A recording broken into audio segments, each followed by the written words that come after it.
Good morning. Miss Graham. Thank you. Good morning. Yesterday we were just turning to you going to see PC Short. Yes, that's correct. And you spoke about her being at the transit van, or the custody van. Yes, that's correct.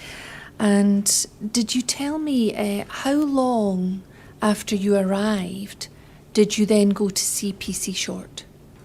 I can't put an exact time on it. As I said, I'd come to the scene, obviously, had a quick assessment of what was going on with Mr. Bayou, the officers, and then had gone to Nicole. So I can't put an exact time, but 30 seconds to a minute. Right. So a short period anyway. Short period, We've talked yesterday about how things were happening quickly, Yes. and timings are difficult to gauge. Yes. Yeah. Can I ask you about something you said in the notes that you prepared? Mm-hmm. So that's perk 267, please. If we could have that on the screen. And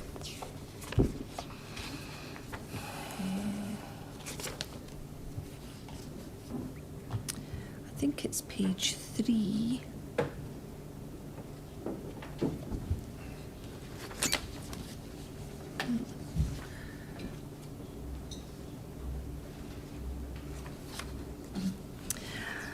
I'm looking for. Hold on. If you hold on a second, I've missed the page. Can you find? I entered my digits to PC Short.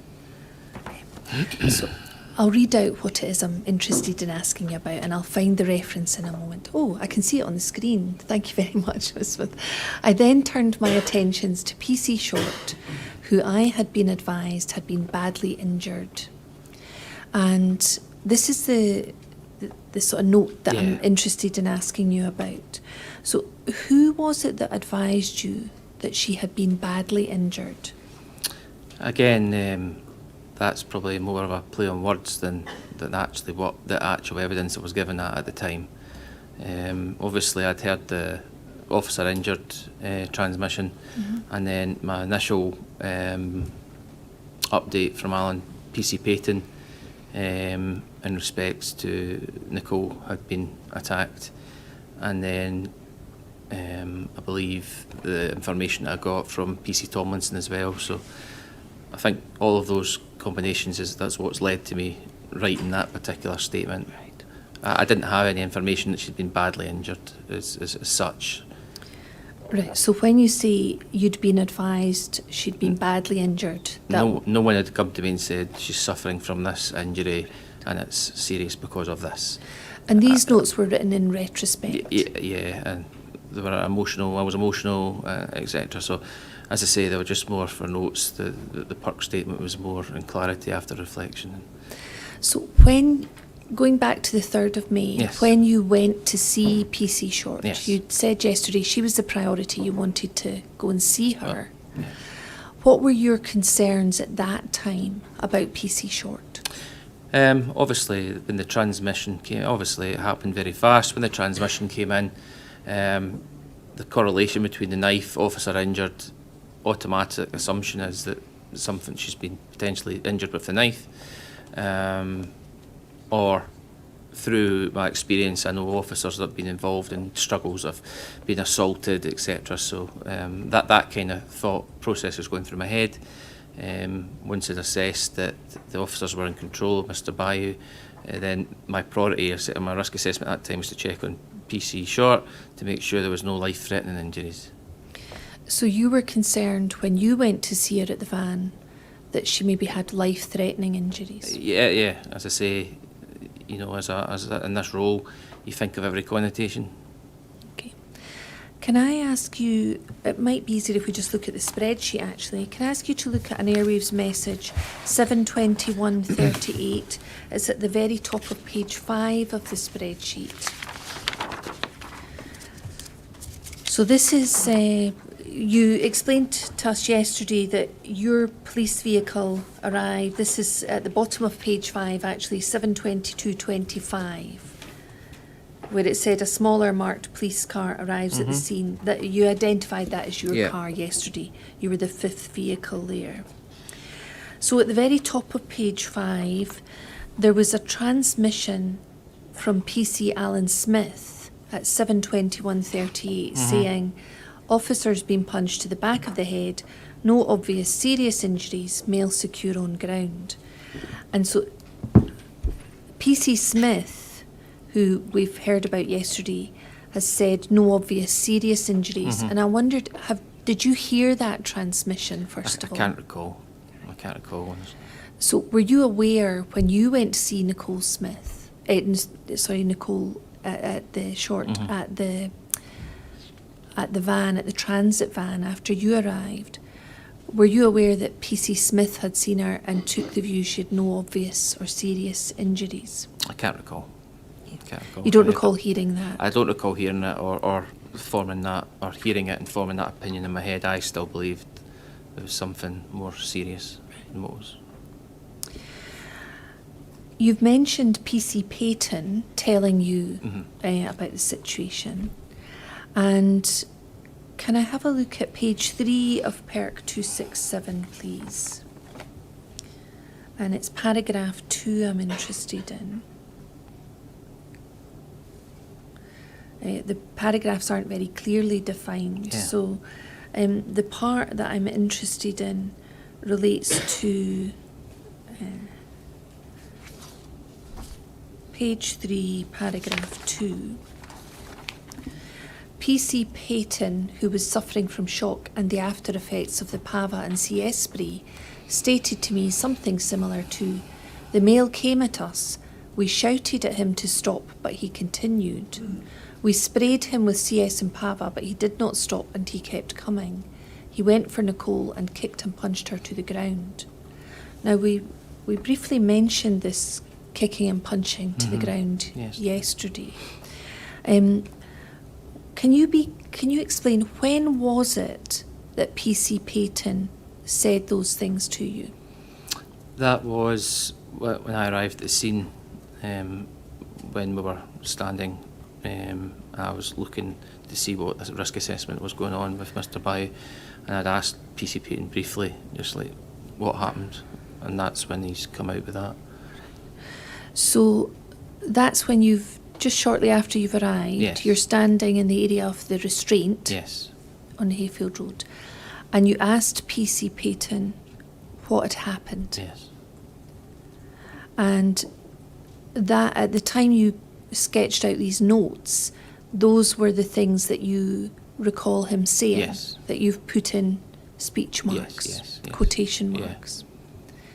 And were those, to the best of your recollection, the words that he used? Yes, that's what I believe he said to me at the time.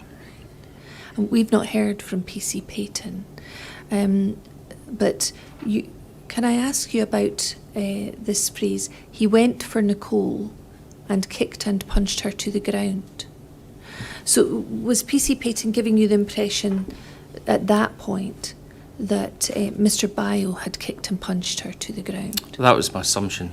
They never named specifics or identified Mr. Bayou's responsible. It was just the assumption was that the male that we had under control had been responsible. We understand that people didn't know who he was at that time. Yes, absolutely. Yeah. But the male who was at that time on the ground was the one who'd kicked and punched her to the ground. Yes, that was the link I made at the time. So that was the first point at which you understood that had occurred. Yes. And that came from PC Peyton. Yes.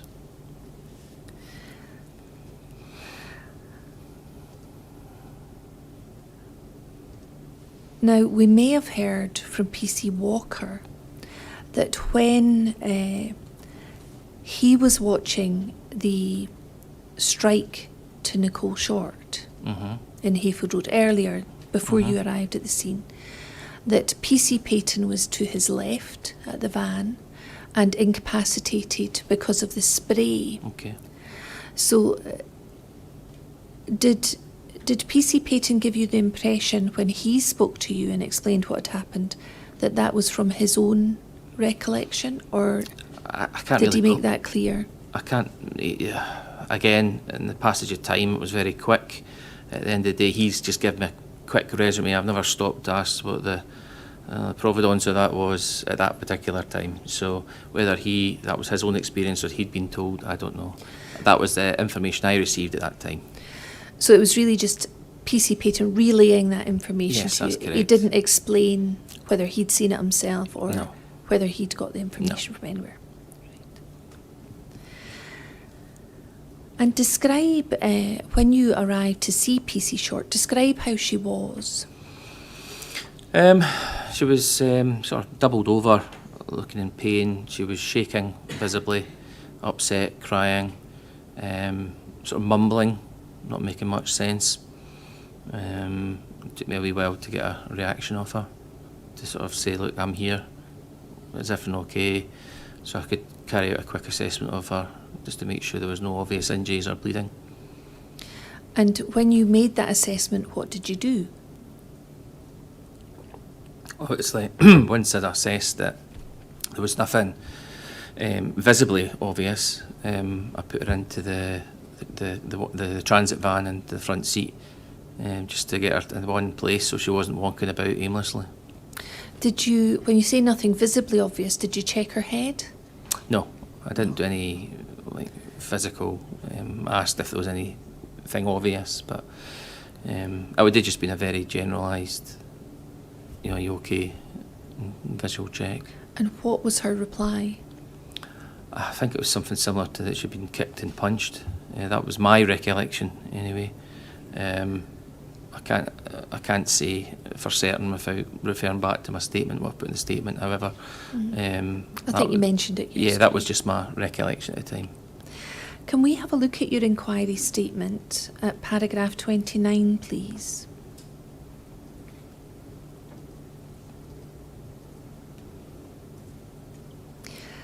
And you were asked by the inquiry team how you assisted her, and you say, I assessed her and I put her in the van pending the ambulance's arrival. I did this so she would be warm and more comfortable as she was in shock. I also chased up the ambulance arriving on the scene. Now, we've heard that it had been raining and it was quite a wet day, and it was cool or cold. Is that your recollection of the weather? Yes. And was that part of the reason you made her more comfortable and made her warm? Yes, just... Thank you. Can I ask you to look at the spreadsheet 72334? So that's on page 6.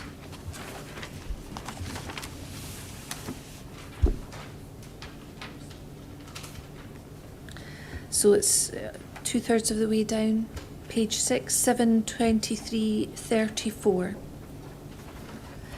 And it's a message from you, and we can play any of these if you wish. Oh, that's fine. Yeah.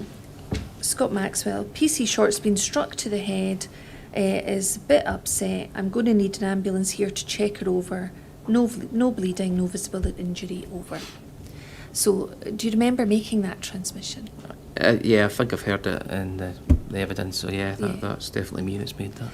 So was this transmission made after you had been over to the transit van to see Nicole Short? I would believe so, yes. Yeah. How long after? Oh, as you can see, the previous entry from Inspector K was looking for an update on injury, and I think that's why I've responded to that. Right, so K had the transmission 72330. Can I get an update on any injury? Yeah. And that's a message that's come over the transmission. And then you've replied effectively to that then? I believe so, yes. That's. So when you replied to it, do you remember where you were at that moment? I would have been standing in the general vicinity of round Nicole, or heading back towards where Mr. Bayou was being restrained. So near the transit van or heading back towards the restraint. But you'd seen Nicole Short at that point yourself? Yes, I believe so, yes.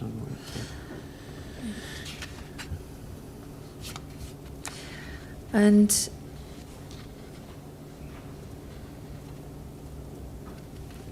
there's no mention in that transmission of kicking or punching.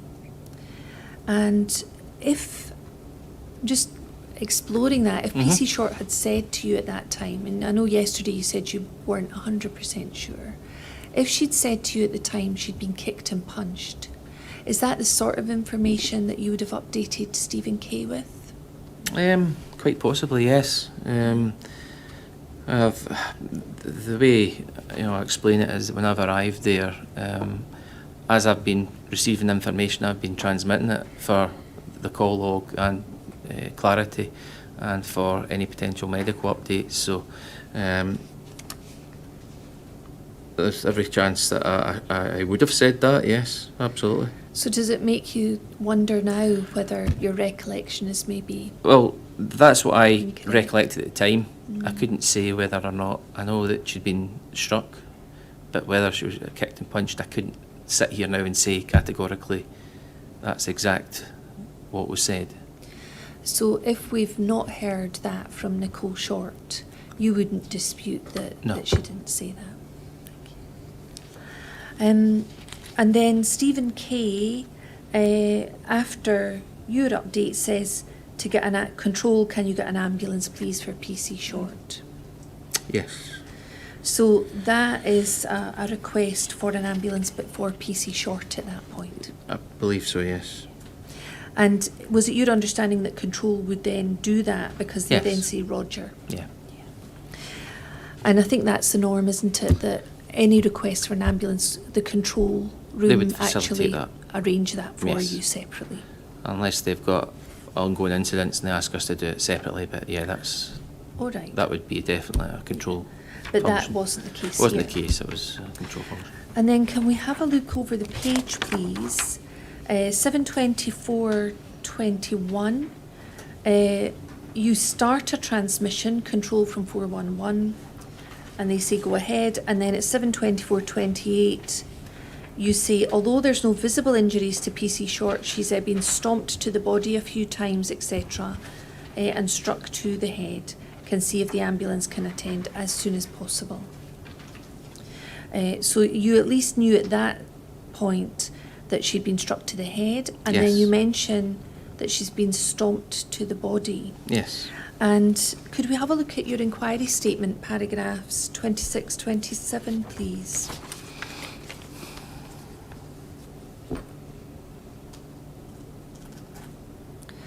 And you were asked about this transmission by the inquiry team, and you say you can't confirm the time of the airwave transmission, but I've listened to the relevant recording. I said stomped. Yes. So that was the word that you used, Yes.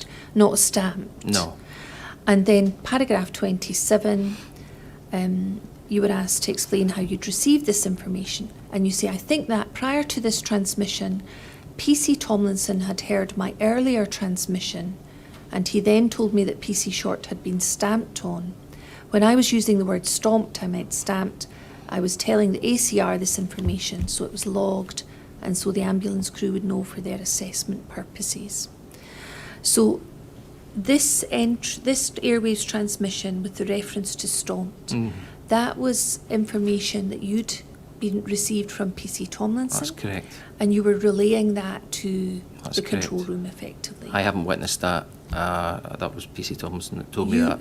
You weren't present. No. And you didn't witness No. any of that. It's purely relaying the information back as I was receiving it. Right, thank you. And when you made that airwaves transmission, can you help me understand where you were at that time?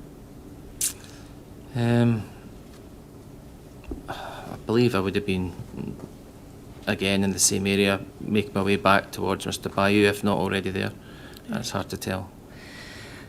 So maybe travelling the distance between the transit van Yeah. and the restraint Mhm. area, or maybe had reached the Yes, area of the restraint. yes. So where were you when PC Tomlinson shared that information about the stomp or the stamp? It was literally PC Tomlinson was walking about in a shocked state, and he approached me, I think, when he'd been hearing radio messages about Nicole's injuries, and he's come to pass that information on to me again. Where were you when he approached you? I was definitely on the road, but I don't know I say I can't be sure if I was en route or I'd already arrived at Mr. Bayou. So Not far from the restraint Yes. anyway. And when PC Tomlinson shared that information with you, do you remember what he said? Not the exact words, but just I think it was more to reiterate the further information that hadn't been told. Okay. And then at 7:25:06, if we go back to the spreadsheet on the same page, page 7, you then control, say they're getting an ambulance now, and they want to confirm the actual locus, and you then confirm it's Hayfield Road Junction with Henry Road. Yeah. So you're at that point confirming the locus. Yes. Were you back at the restraint by that stage? I believe I was very close to it. Yeah, I was nearby. Right, thank you. Then 7:25:17, PC Smith's transmission says, this male now certainly appears to be unconscious, breathing, not responsive, get an ambulance for him. So you're at that area. Did you hear PC Smith make that transmission? I don't think I heard him say that particular one. I was privy to the one whereby he was unconscious and not breathing. Right. So if you were in the area of the restraint at that time, how would it be that you wouldn't hear that transmission? I can't recall. It was like, So you don't recall hearing that? No. That one at all? So you weren't aware that an ambulance had been sought? I think once that had been passed, then that's when I was kind of made aware that it was now going to a more serious situation. Who made you aware? I believe it was Alan Smith. So was this, if you didn't hear this transmission, it might be difficult to answer this question, but was it soon after he appreciated that Mr. Bio was unconscious? I couldn't comment on that, but I would like to think it would have been straight away. Right.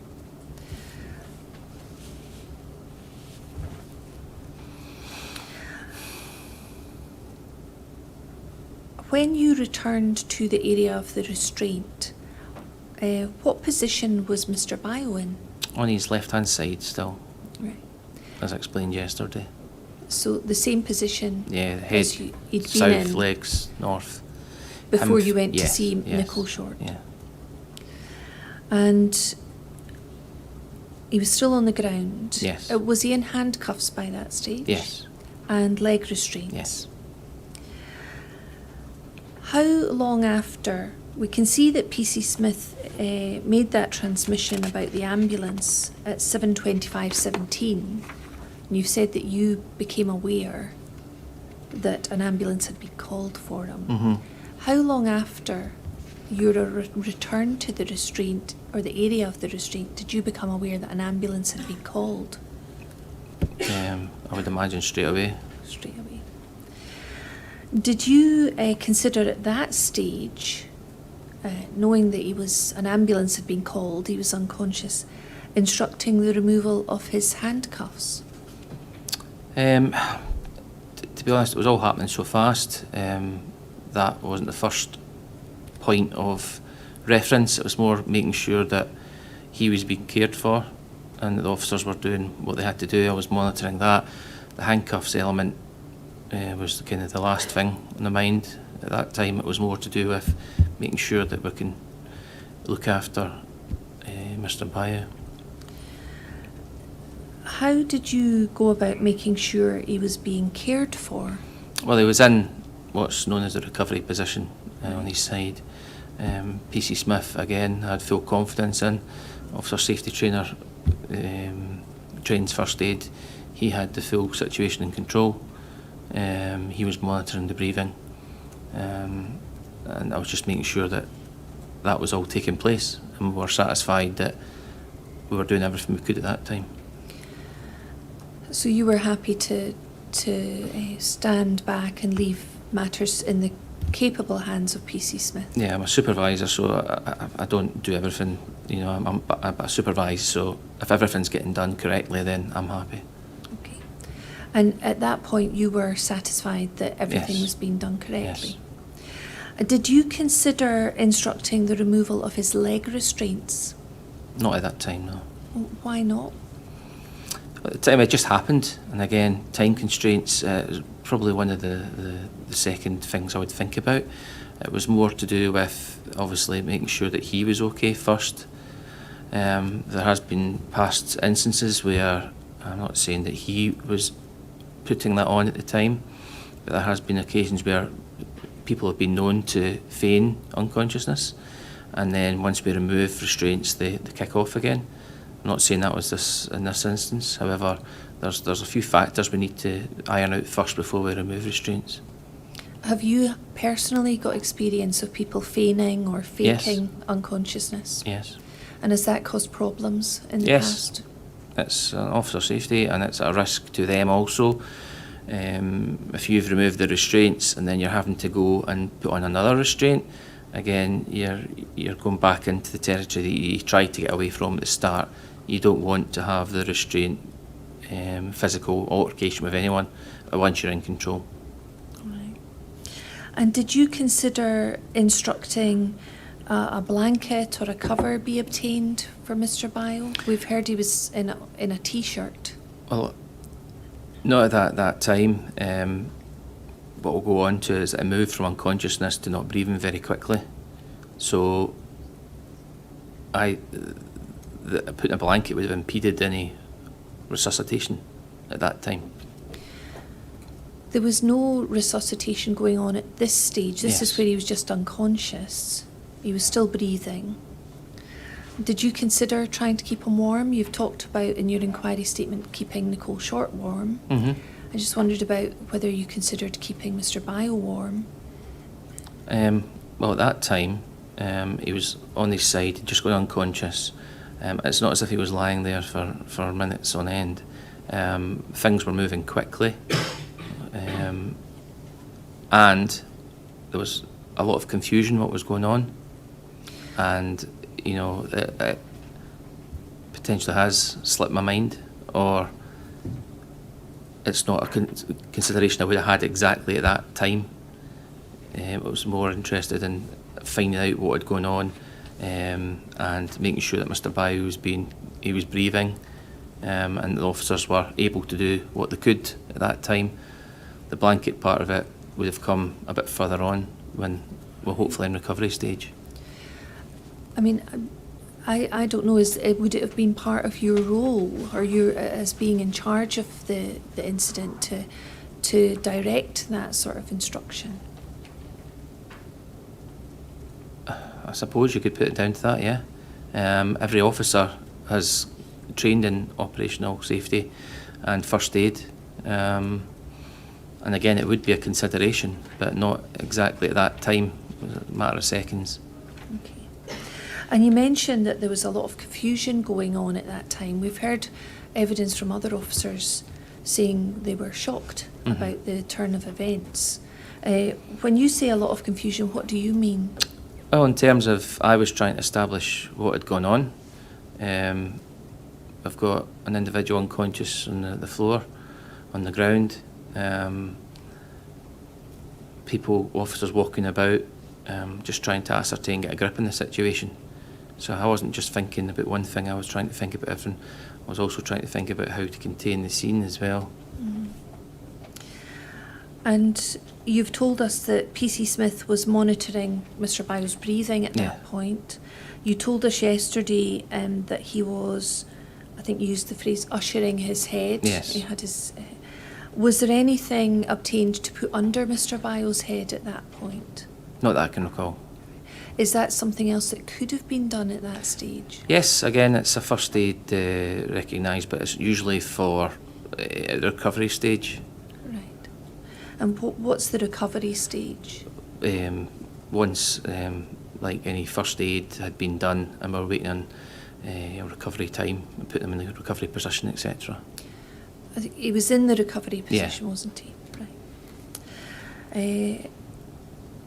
Was there any other assistance or monitoring of Mr. Bio going on at that time, or was it largely PC Smith? PC Smith, yeah. Can I ask you about another airwaves transmission, please? 72652. So you'll see this on page 8, I think. Yes, page 8. And if we could have your inquiry statement, paragraph 50 on the screen.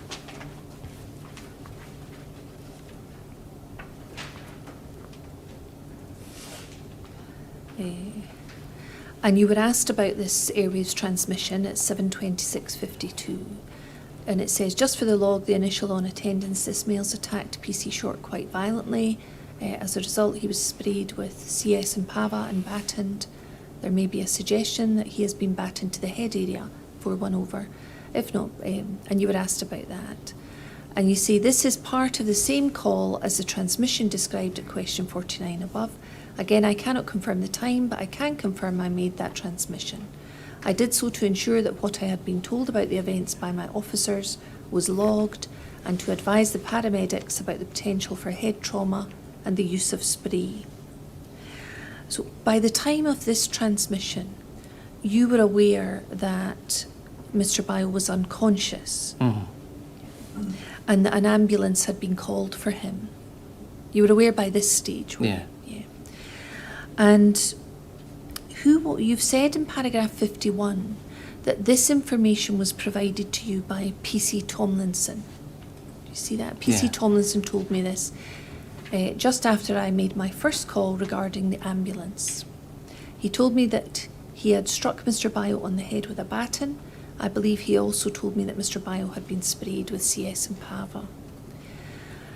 PC Tomlinson told me this just after I made my first call regarding the ambulance.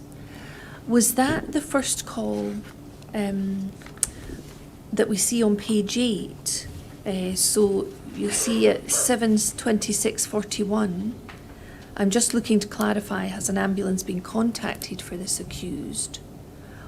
Or was it in relation to the call you made about the ambulance for PC Short?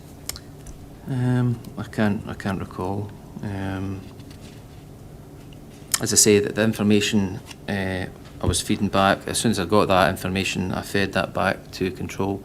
As I said, it was fast-paced and I was getting information fired at me, and anything that I thought was pivotal was getting transmitted straight away. So do you think it's more likely that PC Tomlinson spoke to you just prior to this call at 7:26:52? More than likely, yeah. That's the one about the ambulance for Mr. Bio. Right. And you've said that after PC Tomlinson gave you that information, you pretty much straight away called control about it. Yes. And is that because of the seriousness of a baton being used to someone's head area? Yeah, well, that was the first time of hearing of that, and that, as I said yesterday, it increases the risk. So the ambulance need to know about that. So as you said yesterday, as if you'd heard about someone being hit over the head with a baton, you'd immediately phone for an ambulance, and that's what you've done here. So as soon as you heard about it, you phoned for the ambulance and made that relayed that information to control. Yes. Right. And was it also Tomlinson that told you that the man had attacked PC Short violently, and as a result of that was sprayed with CS, Pava and battened? Yeah, I had a look at this. I've not written that in, or that transmission wasn't made in a chronological order. It's just been the facts that I've been getting, or the information I've been getting, and I've just, sometimes when you go on the radio, you can mix your words sometimes, but that wasn't in any chronological order. No, thank you. I was going to ask you that because we've heard other evidence that this is not correct, the information that was relayed. It's just come out that way. I've been obviously just relaying the facts and just saying what I knew, but it's not come out because I was aware of that once I read that transmission. All right. I don't think you mentioned that in your inquiry statement, but you say as soon as you read it, you became aware that that was incorrect. Yeah, when I read it, I thought, well, that's potentially how it looks as if that's occurred in that chronological sequence, but from the understanding I got from the officers there, that wasn't the actual. So as far as the chair's concerned, he can ignore any suggestion that it happened in this order. Yes. You're happy to accept that's wrong. And can I ask you, the start of that transmission says just for the log. Why do you use those words, just for the log? What does that mean? I don't know if that's just in a sort of phrase I've picked up over the years, but it's effectively what you want for clarity and brevity for any incident. You want main points put on to the log, so if there is any review, obviously for evidential as well.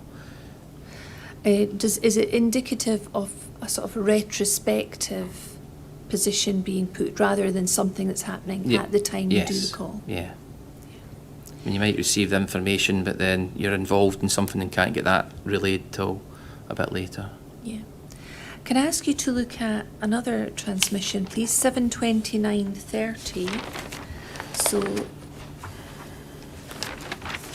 this is on page 11, I think. Yes. 72930. And if we could look at paragraph 52 of your inquiry statement as well.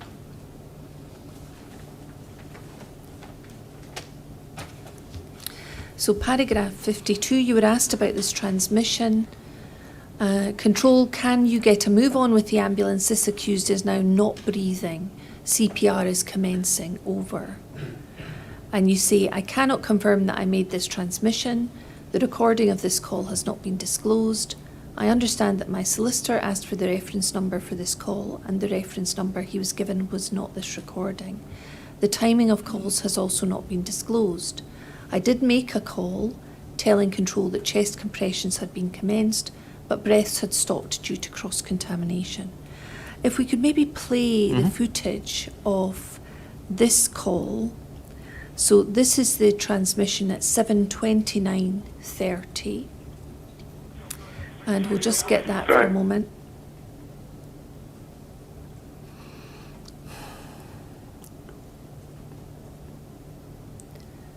$729.30, and we'll just listen to that, and we can play a little bit extra, it's not a problem. That's good. Control, could we get a move on the ambulance if accused is now not breathing? CPR is commencing. Over. Thank you. And do you recognise your voice? Yeah, now? that's definitely me. Yeah. So at this point, you've said on to Control is not breathing and CPR is commencing. Where were you when you made this transmission? I was next to PC Smith. Was that at the restraint? Yes.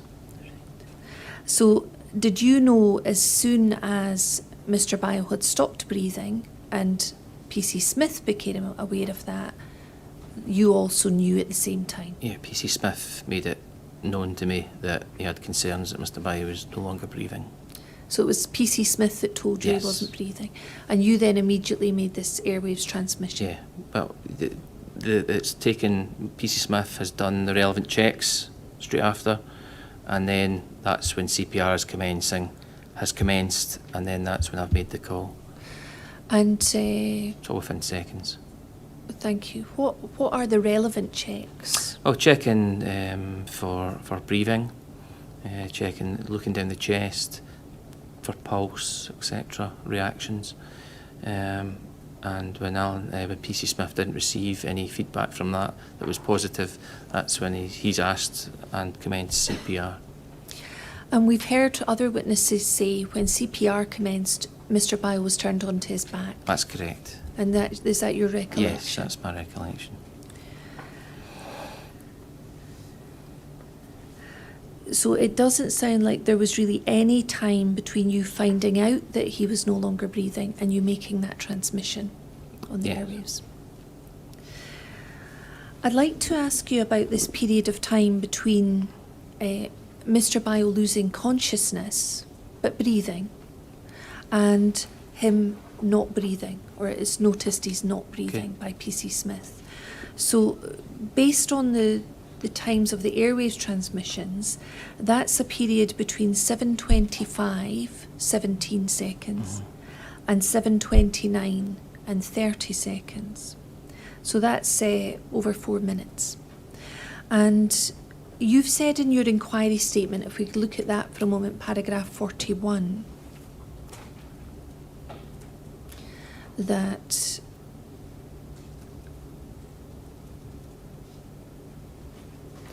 so you've said you did not see Mr. Bio lose consciousness. So you have explained earlier you didn't see him lose consciousness, and you weren't immediately aware that he'd lost consciousness. And then we've heard about the Smith transmission that he called for an ambulance when he was aware Mr. Bio had lost consciousness. You said this morning you don't remember hearing that transmission. But I'd like to ask you what you were doing between this period of time. So at some point you did become aware that Mr. Bio had lost consciousness, up to the point when your transmission was he's no longer breathing, get an ambulance. Can you give us a sense of what you were doing during that 4-minute period?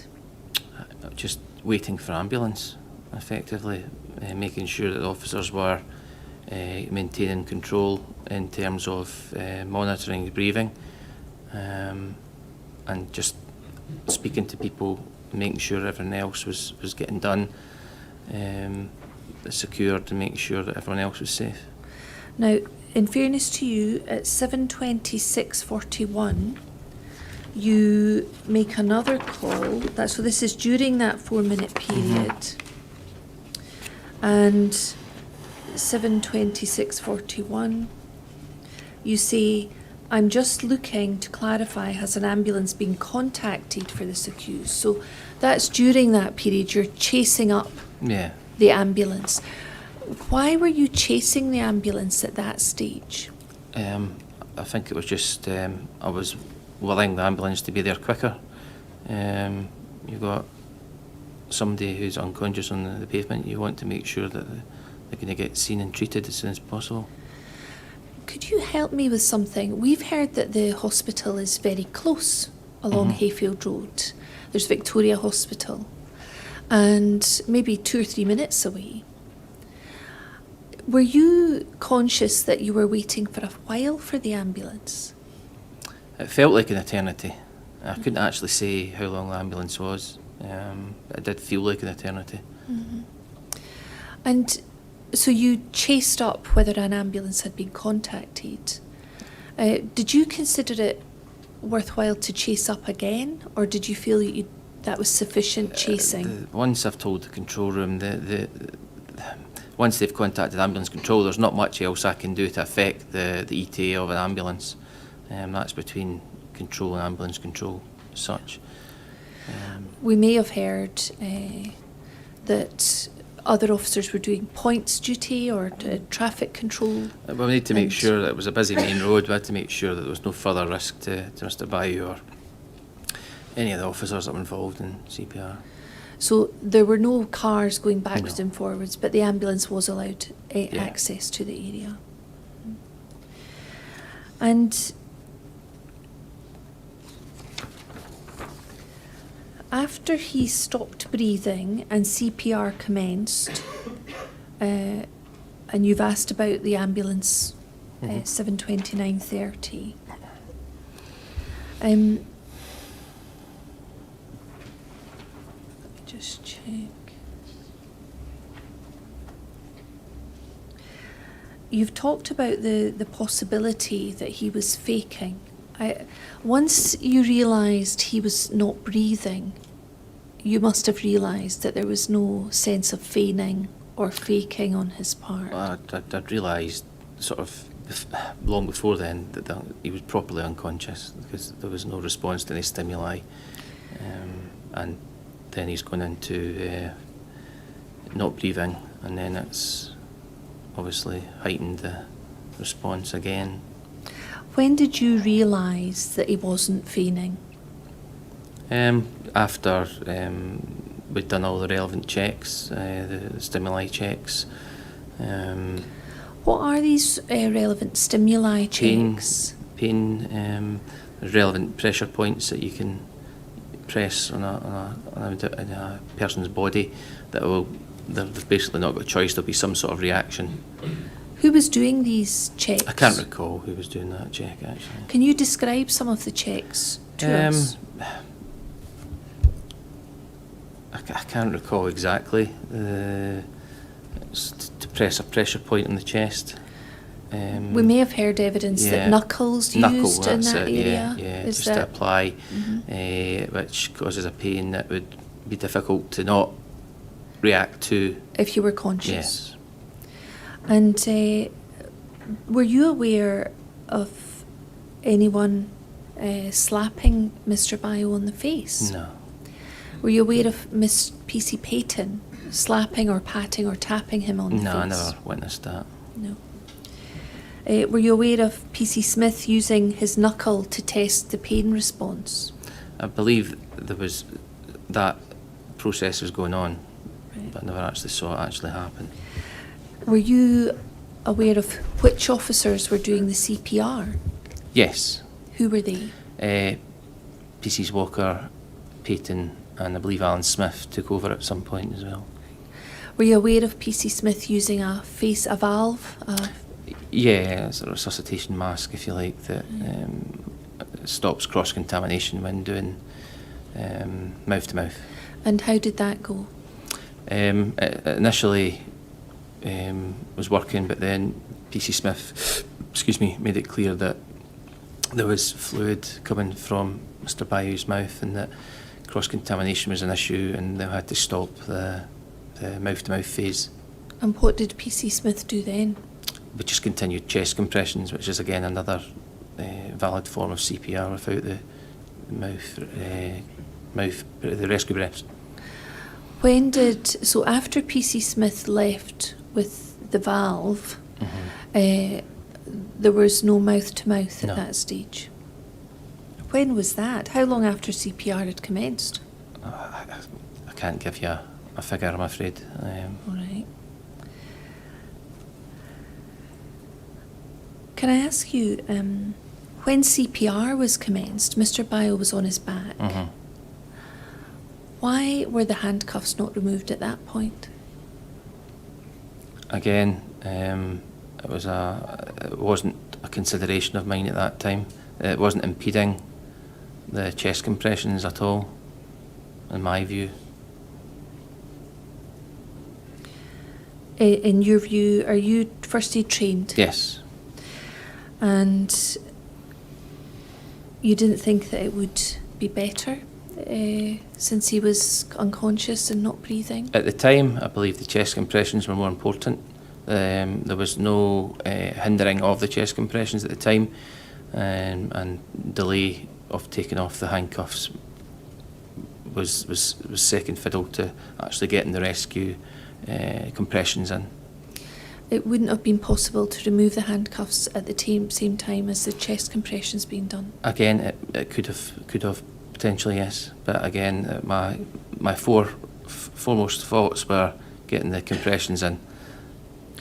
We've heard that Mr. Bio was interested in going to the gym, and he had a large chest, large arms, and he'd been handcuffed to the front, palm to palm.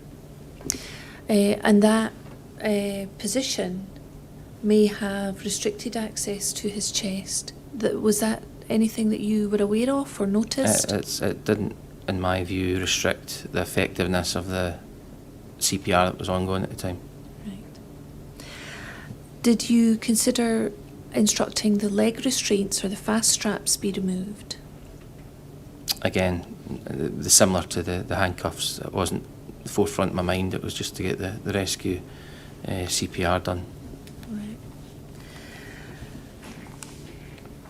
How long did chest compressions go on without the mouth-to-mouth before the ambulance arrived? 4 to 5 minutes, maybe. Was that information that you shared over the airwaves? I did say, I believe, I made a transmission to say that, again, for recording it for clarity, that we had to cease rescue breaths due to contamination. I'm going to come on to those messages. Let's have a look at those now. Let's start first of all with 731:22.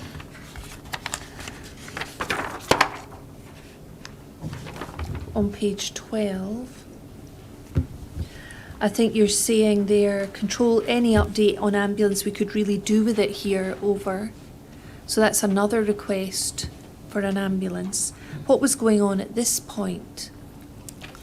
Again, you're dealing with a human life, and CPR, and it probably felt longer than it actually was, but I was willing that. I wanted the ambulance there now. Mm-hmm. And that's why. And Control have said they've been given a hurry up. So they've been in touch with that. Yeah. And then 732:11, just further down the page, you do a transmission saying, just for the call card, chest compressions commenced, however breaths have stopped due to cross-contamination, blood, etc. Yes. I think, is this the transmission that you mentioned a moment ago? Yes. So how long after the breaths had stopped, the rescued breaths as you mentioned, how long after those stopped did you make this airwaves transmission? I can't recall exactly, but it would have been transmitted at the time. So as the officers stopped and PC Smith... Once it had been ascertained that that was the situation and that information was the case, then it would have been transmitted. And was it when PC Smith removed himself from the CPR and the valve became contaminated, Mm-hmm. was it PC Payton and Walker that continued with the chest compressions? Yeah, if you give CPR, it's quite tiring as well, so they were taking it in turns to make sure that the compressions were effective. Mm-hmm. And then the words "just for the call card." What does that mean? You've mentioned Again, call it's just cards. another way of updating the log. Right. So would that indicate that it's not happening at that precise moment? No, I would have made that transmission. It's just I think it's a generalism that you get used to of making transmissions over the years, Mm-hmm. and it's like a learned behaviour with that, just for the call card. And then the controls say estimated time of arrival 2 minutes for the ambulance. And then can we move on to page 15 of the spreadsheet?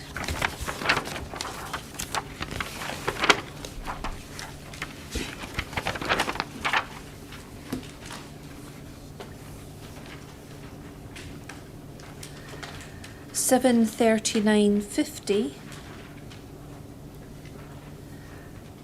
This is you again. Mm-hmm. Control, if you cancel the second ambulance due to the delay, we've taken PC Short to hospital ourselves. Over. So you, just to put this into context, if you look at page 13, so go back the way.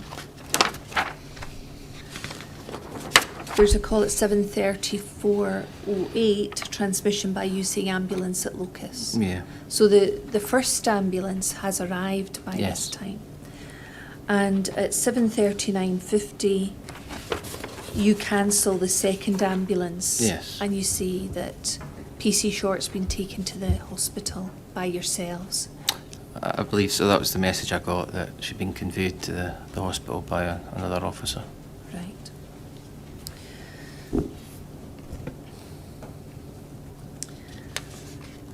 Can we look at 7:40:09, please?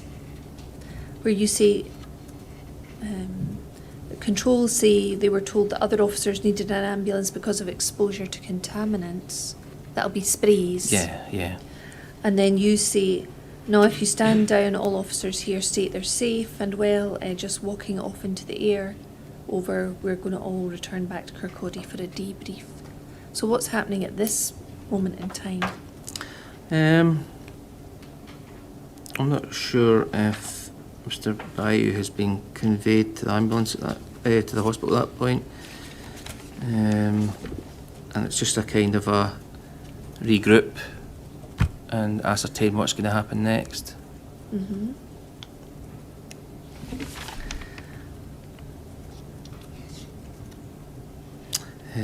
Can I show you page 14, Yep. please, just to give you some context? At 7:37:56. So page 14, 7:37:56. Samantha Davidson has gone onto the radio and said, "Roger, that's the male on the stretcher. He's going to be going to hospital. Remains in cardiac arrest for your information. I'm allocating DC Connell to go with him in the ambulance. I'll get further CID resources from Glenrothes in the near future." Right. While we're on that, can I ask you if once Samantha Davidson arrived, was she the senior officer at the scene? It's hard to say. She's the substantive sergeant, if that makes sense. However, I am, regarding being acting sergeant, I'm still in charge of the response team. Right. She took control of the scene, if you like, making sure that everything was controlled, and that my focus was more on the officers. Mm-hmm. So you're still in charge in the sense of the response team. Yes. And the incident? Yes. So although she's a substantive sergeant, she's not taken charge of the scene as such. That still remains with you. It was so fast-paced that I was doing my bit, she was doing her bit, and it was then, once we'd got back to the station, then we established who was in charge, etc. Right. And can I ask you, you mentioned Stephen Kay yesterday, and he was senior to you. Yes. In terms of the organisation. We had previously understood he was based at Dunfermline, but you said yesterday that he was in Kirkcaldy that day. That was to my recollection, he was in Kirkcaldy that morning. And can you explain to me, in terms of the contact that you have with Inspector Kay, or the engagement you have with him during the day, and at the scene, in fact, you're acting sergeant, you're in charge of the incident. Yes. What was Stephen Kay's involvement with that? The patrol inspector, if you like, covers the whole of the division. Is that what he was known as, a patrol inspector? Yeah, if you like, an area inspector that looks after and has an overview of all the calls in all the areas, all the stations. You would check in with him in the morning and do a handover. At that time, it depends what radio channel is on as well. If there's an incident happening in Dunfermline, you might tune into Dunfermline to listen to that. But it is basically an overview, and then if there is an ongoing incident, they will come out and take ownership. But due to the swiftness of this action and what's actually happened, again, like I said yesterday, I didn't have much influence in it, and then there wouldn't have been much influence that he would have had on it initially, until after the event in this particular instance where he took ownership. So when you say the whole division and all areas, you've mentioned, we know about Kirkcaldy, you've mentioned Dunfermline. Yeah. Is that the areas that he's in charge of? Yeah, there's the sort of divisional areas. There's Dunfermline, which is sort of southwest Fife, Dunfermline, Glenrothes, Leven, northeast Fife and Kirkcaldy. So those sort of areas in Fife. And he's got an overview, I think you said, of all of those areas. It's like taking a helicopter management view of everything that's coming into the division, and they are there for resources, etc. If there's a major incident going on in Leavenmouth, we would allocate more resources. It's an overview of everything that we have available and to manage major incidents. So he has the discretion to take control of one particular incident, but Yes. he didn't do that on this occasion. Again, he was unaware that it was actually ongoing until it was... Yeah, I think we see in some of the airwaves transmissions that he did... He did know about... Yeah, he did Yes. comment. Yes. But as I say, it happened so quickly that he's not been able to influence much. We may hear from him in the Yeah. future. So you checked in with him in the morning Yes. to do the handover. Was that before your muster? Yes. And he gets you up to date on what's been happening, and then you can share that with your Yeah. response team. Yep. And other than that engagement when you saw him in the morning, did he also attend your muster?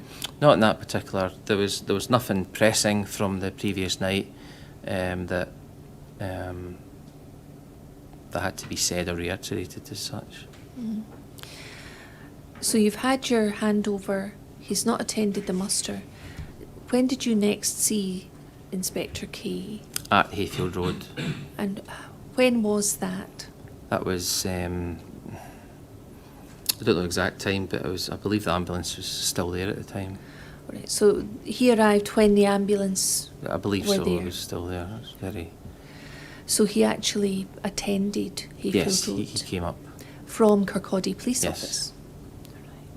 And when he arrived at the scene, are you still in charge, or does he take charge of that? I gave him a quick brief overview of kind of what had occurred that I was aware of, and my instruction was to get the officers involved back to Kirkcaldy Police Station, wait further instruction, not to talk about the incident, and that he would take over.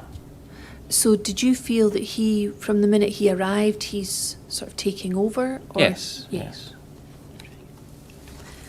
And it's for him to sort of issue directions then? Yeah.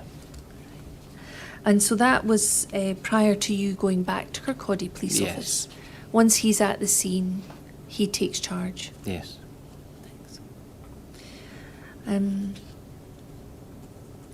Now, can I ask you to look at paragraph 46 of your statement, please?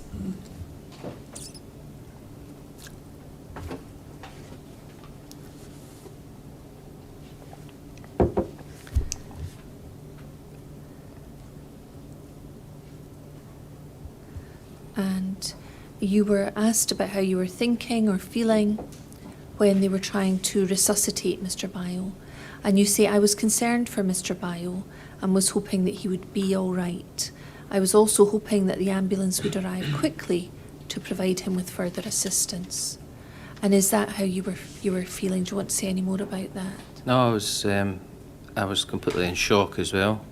I'm human, and we're dealing with another human being, and I was very concerned for his well-being. And like I said, that the ambulance felt like an eternity. And indeed it didn't arrive until 7. I think it's seen arriving on the CCTV at 7:33:35. Yeah. So it does seem you arrived at the scene at 7:22. Mr. Bio was unconscious by 7:25 and not breathing by 7:29, but it wasn't until 7:33 that the ambulance arrives. So do you know why it took so long for the ambulance to arrive? I believe... Because it was called when yeah, he was unconscious, I believe, which was 7:25. my understanding at the time during the incident was that our admin assistant at Kirkcaldy realised that the control had sent the ambulance to Seafield Road in Kirkcaldy and not Hayfield Road. Now, I don't know how much of an impact that had on the delay, if at all, but that was certainly, you'll probably see that in the transmissions as well.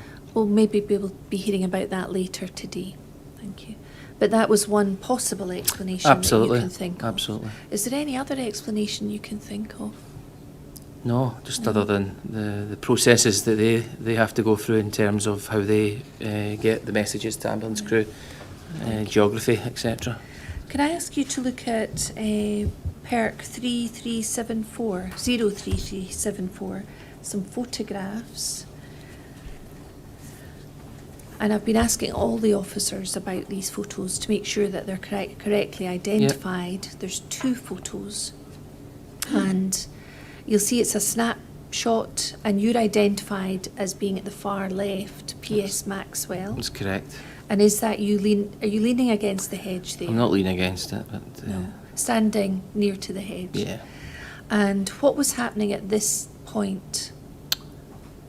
I don't know what time that was taken. Do you remember? It looks like Mr. Byers on his side. I'm not sure if he was unconscious at that point, or that was the point where he was still conscious. Right. As you look at the identification, the writing identifies various officers. Without going through them all in detail, are there any that you're concerned are wrongly identified? No. Thank you. And then can we look at photograph 2, please? And you'll see this photo, fewer people around at this time. You're identified as being on the left with a hat on. Yes. P.S. Maxwell, is that you? That's correct.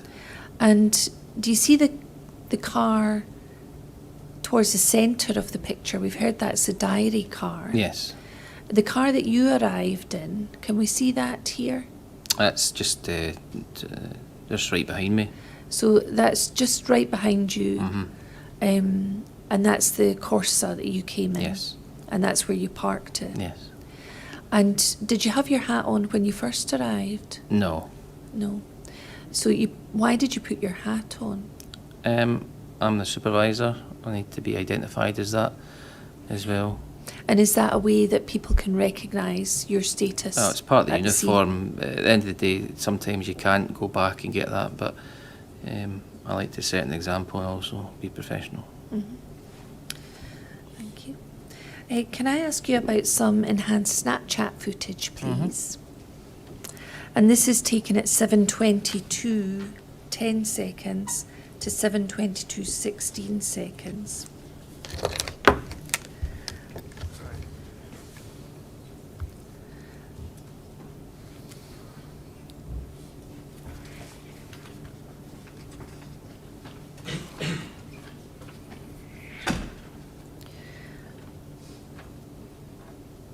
And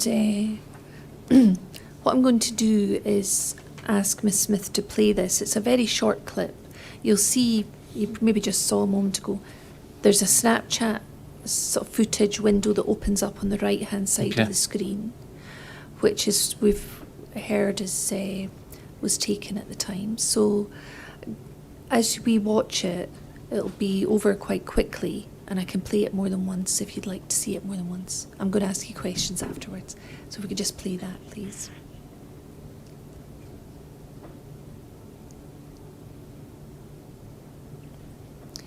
Thank you. And if we can rewind it. Did you get the chance to see that there? Yeah. And if we have that back on the screen, please. So that's 7:22:10. That's fine.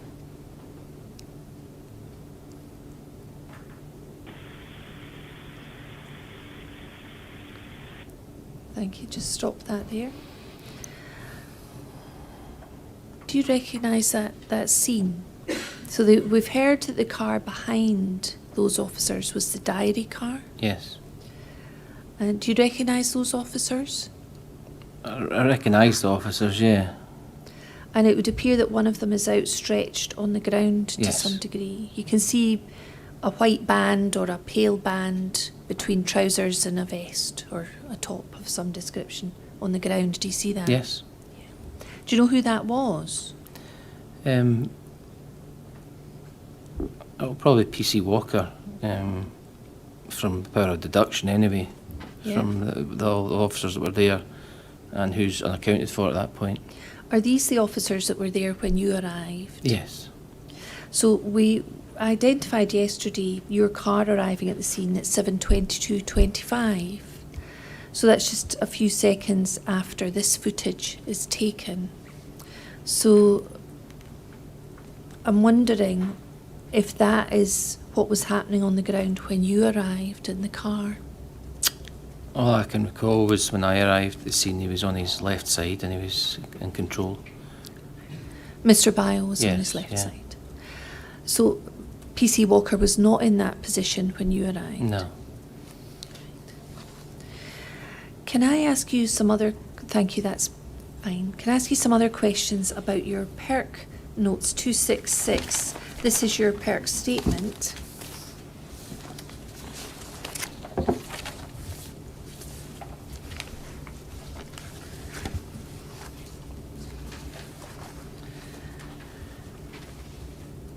And page 5, please. Paragraphs 2 to 5. Page 5.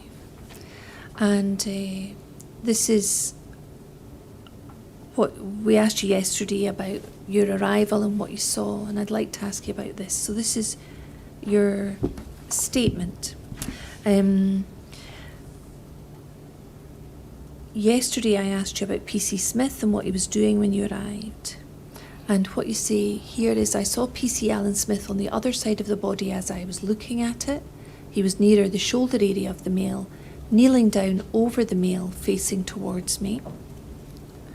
PC Ashley Tomlinson was next to Alan Smith. He was to Alan's right. He was also on his knees, and he was leaning back over the black male's right hip and buttock area. He was also facing my direction. I saw PC Alan Payton. He was standing up in close proximity to Alan Smith. He was standing over Alan Smith and Ashley Tomlinson, facing towards me. PC Craig Walker was standing to Alan Smith's immediate right, facing me. I saw PC James McDonough kneeling down at the black male's feet. He had his arms tucked round the black male's feet. This is a trained officer safety tactic to prevent somebody lashing out with their feet until such times as the police have control of the person. James McDonough maybe looked like he was lying across the black male, but I know he wasn't. He was just controlling the movement of the black male's legs. And then if we can have a look at the next paragraph. That goes for Ashley Tomlinson and Alan Smith as well. It might look to an untrained person that they were just lying across the black male, but that is a recognised training hold. Do you know what that hold's called? It's more like a ground pin, if you like. Okay. Yesterday, when I was speaking to you, you were talking about the officers kneeling. Mm-hmm. And here you use various descriptions. You say, if we can go back up the screen, please, Miss Smith.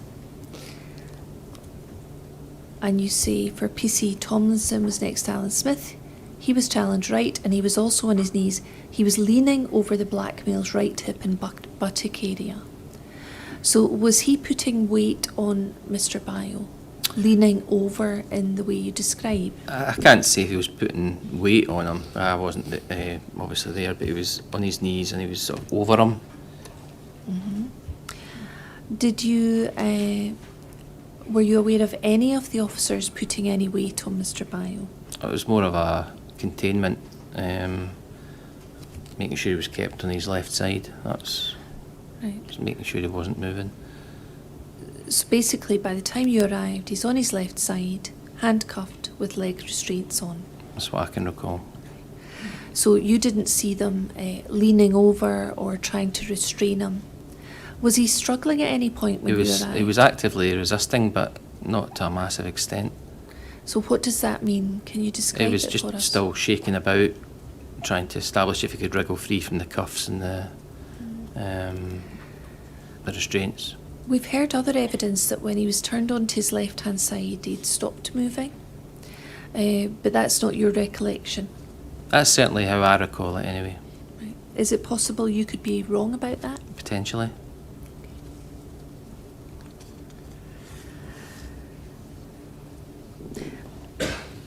Yesterday you talked about, I think, PC Smith holding Mr. Bio's head. And you said it was at the back. Mm-hmm. And you used the word ushering sort of motion. He was cuffed to the front. but PC Smith was kneeling near the head area, I think you said. And Mr. Bio had just been put on his left-hand side, facing west towards Gallagher's pub, where you'd walked from. I've read through your notes and your perk statement, but I don't see any references to ushering or holding of his head by PC Smith. Is that something you're clear about in your recollection? I just know that he was down at the head area protecting the head, and that's what I recall him doing to keep the head safe. That's a sort of recognised tactic. Can you explain why you've not mentioned that in your statements before? I think it's just as the inquiry's progressed, it's brought that memory back. Right. Can I ask you now to look at your inquiry statement, please? Paragraphs 30, 32 and 33.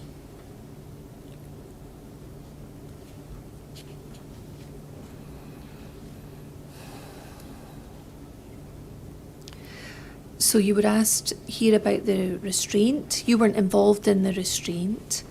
And you say in your inquiry statement, on my arrival I could see Mr. Bio lying on the ground on the pavement. He was on his left side, he was facing me. He was still actively resisting, but not to an extent that he was uncontrollable. And then if we can move up the page, please.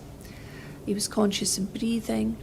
And then at 32 and 33, when I first arrived, he was on his left side. He was moved onto his back when CPR commenced. I did not see him in the prone position at any time. So you had never seen him in the prone position? Well, I can recall, no. From the minute you arrived. And then you're asked about what your location was during the restraint. You say, I wasn't involved in the restraint. I only observed Mr. Bio being restrained on my arrival at the scene. And as outlined in my answers above, I then went to see PC Short. I saw PC Short on the other side of Mr. Bio as I was looking at the scene. He was near Mr. Bio's shoulder area, kneeling down, leaning over Mr. Bio, facing towards me. That was I saw PC Smith.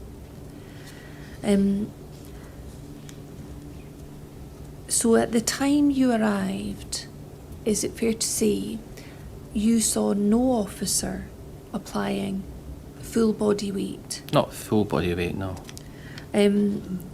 Did you see an officer using what's called the kneel and contain technique? They were kneeling down and sort of containing them in that position, yeah. What does contain mean in that context? Just to make sure that they're not going to struggle again. And it's hard to explain, but it's just to make sure that we're guarded against them kicking off again or coming out of any particular restraint. Right. In paragraph 35 of your inquiry statement, you say, we could just move on to that. My recollection is that no one was lying on top of Mr. Bio using their body weight.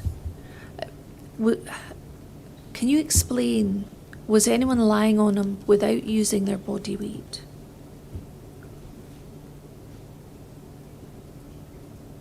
No.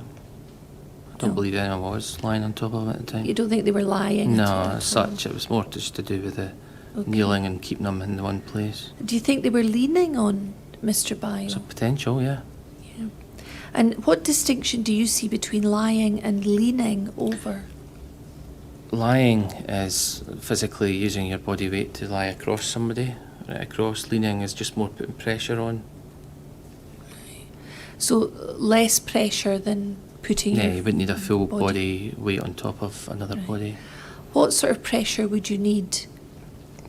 Depending on the actual restraint from the person you're dealing with. Right. Can I ask you to look again at your perk statement 266, please? Page 5, paragraph 3.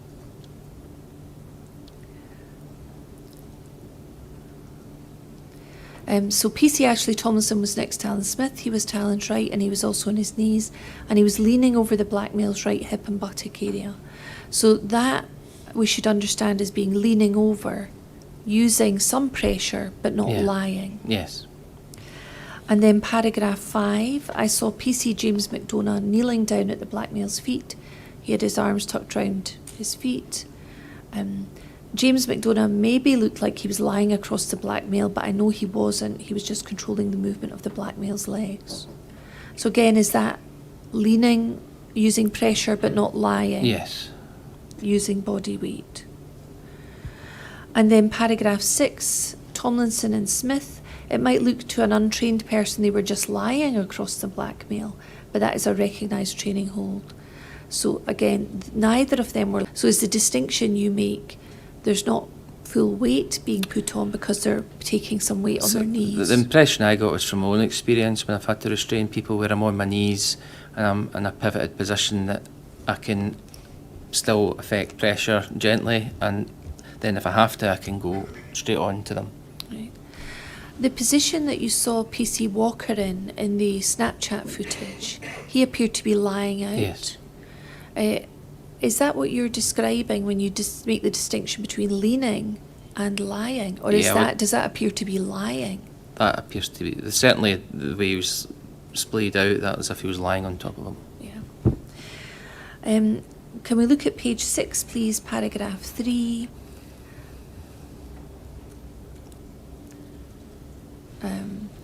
You talk about both were breathing heavily.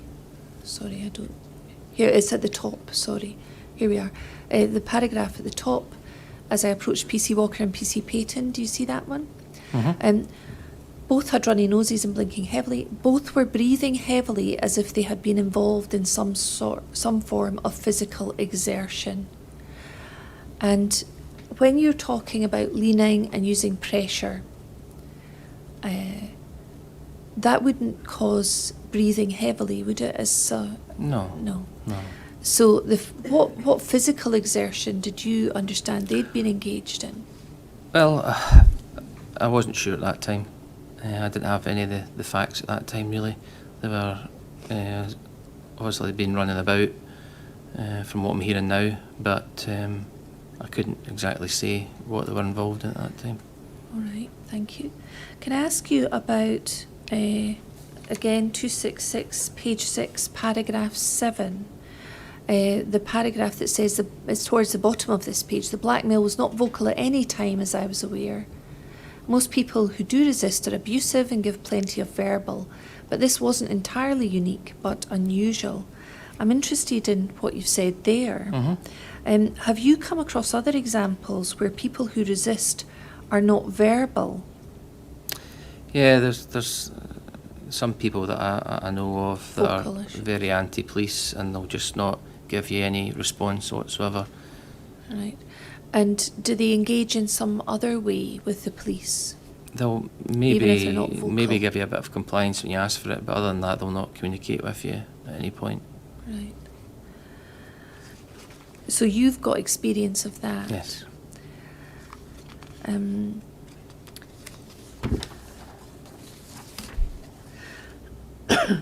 Can I ask you about the recovery of the knife at the scene? Yep.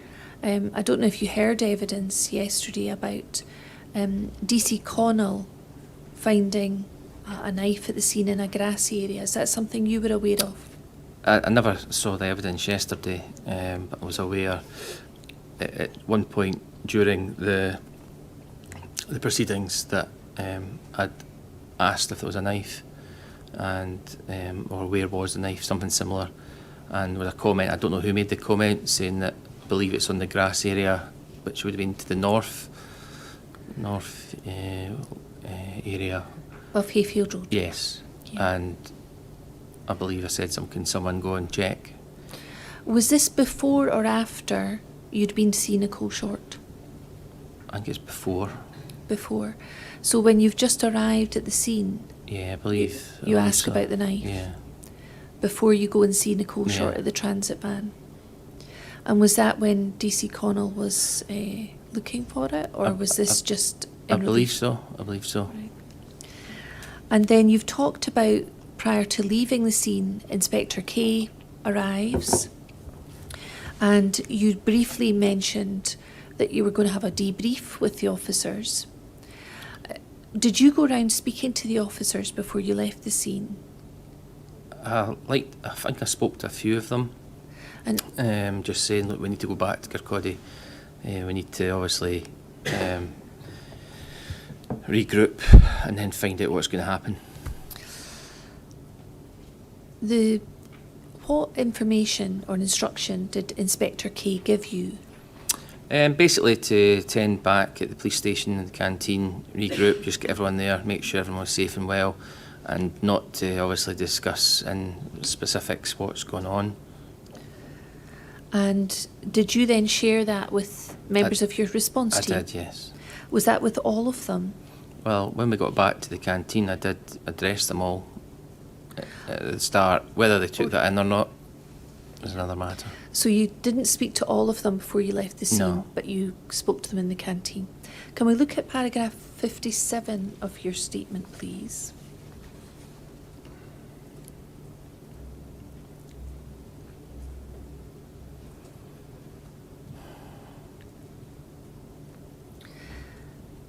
And you were asked about speaking to PC Payton and PC Walker when they were in the custody van, and Walker said he wouldn't be speaking to anyone or giving a statement until he'd spoken to his Federation rep. And you were asked if they'd explained why they wouldn't speak to anyone, and you say, no, they didn't explain, that was all they said. No, they didn't give me any information at that time. I accepted that because I had never been in this situation before. PCs Payton and Walker also appeared very upset.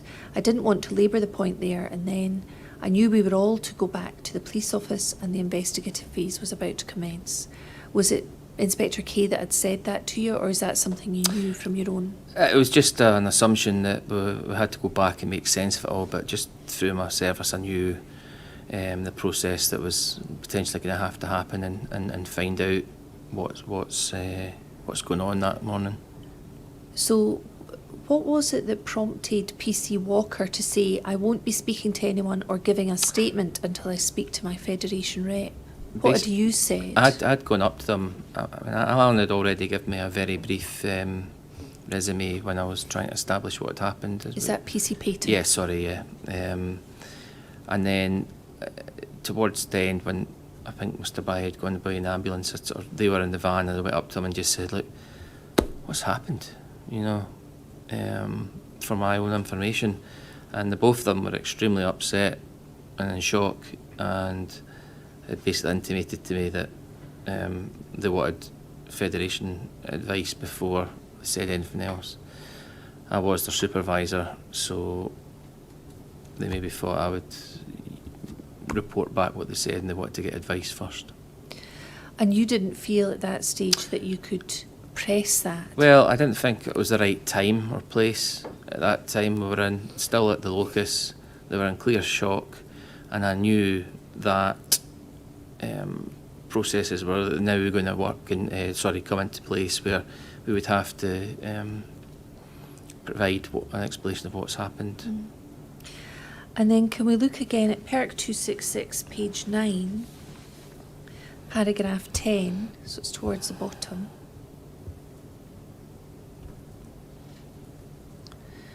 And you say, I then went round all my officers. I don't actually see that on the... Oh, there it is. Just at the bottom. I then went round, grateful to Ms Smith there for pointing her out. I then went round all my officers and informed them individually to return to the canteen at Kirkcaldy Police Office. So did you go round the team? To the best of recollection, I managed to get everybody and say we were going to have to go back to Kirkcaldy Police Office and await further instruction. And did you tell them that they shouldn't be speaking to anyone about this? I don't know if I said that, I can't recall if I said that exactly at that time, but I did brief that at the canteen when we were all together. And so when you went back to the canteen, you said you gathered them all together and spoke to them.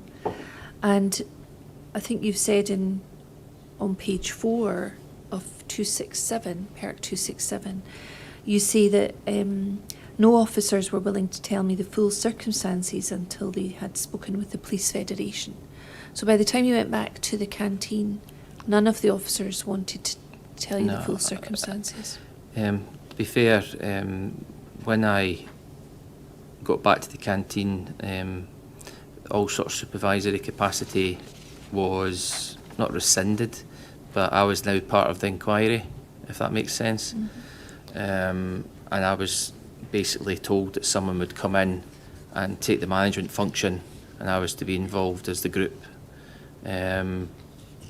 Somebody would come in and do post-incident management and advise us what's happening next. So, and I had to be there as a support network as such.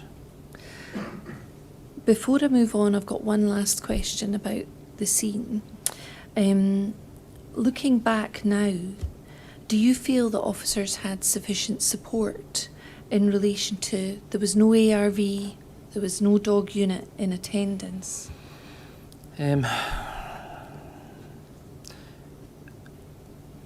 At the end of the day, we didn't have that close by, so I would say no, we didn't have the proper support. However, the way the incident played out, it wouldn't have been relevant at that particular time unless there'd been more of a containment situation. You say not relevant? Well, not relevant, it's the way it played out in that particular time. There wasn't enough time for the ARV to arrive or the dog unit? Yeah. Because it all happened so quickly? Yes. I'm going to be moving on. Time for the Yes. break. We'll take a break for 15 to 20 minutes.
Ms Graham. Thank you. We were just coming back to Kirkcaldy Police Office, and you'd gone back to the canteen. Yes. And we have heard quite a lot of evidence about the events in the canteen. Can I ask you, were you told to remain in the canteen that day? Yes. As I was able to carry out a few inquiries in terms of going and speaking to senior management, etc., but as a communication network. But other than that, I was with the group. So, but you had some conversations with others in the Kirkcaldy Police Office, senior management, you said? Yeah, I left a couple of times to go and seek clarification on what was happening, because we obviously had a room full of very upset and people in shock and wanting to know what was going on. But you're still the acting sergeant? Yes, I was still their sergeant in terms of welfare and concern. Any request for statements, etc., like that was going to be allocated to someone else. Yeah, okay. Do you remember having conversations with, I'll give you a list of names of people, Conrad Trickett? Yes. Did he come and stay in the canteen He for part of the day? came in as the post-incident manager role that I understood.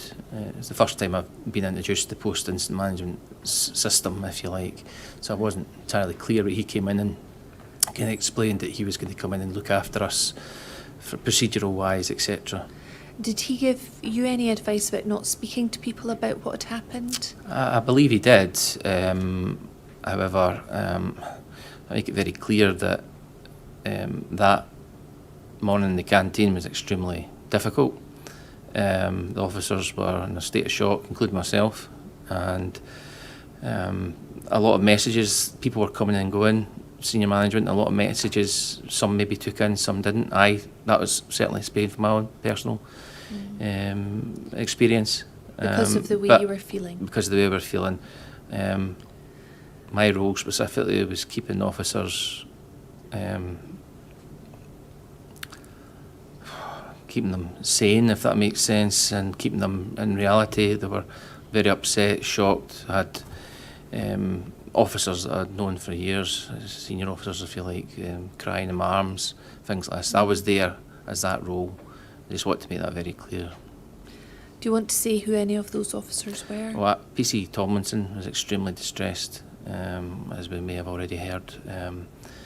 PC Payton, obviously, you had PC McDonough and Good, who are just into the organisation, who were, and is this normal? Is this a complete state of shock? So my role that time was to just make sure the welfare of everybody at that time. So I just wanted to make sure that was understood. Okay. And did Stephen Kay come back to Kirkcaldy Police Office? I believe he did come in and address the group. I'm not entirely clear the full context of that, but I'm sure within that he's reiterated about the urgency not to discuss exactly what's going on. Right. And Superintendent Pat Campbell? To my recollection, I can't remember that happening. Okay. And then the next day, did you speak to Inspector Seath? Yes, that's correct.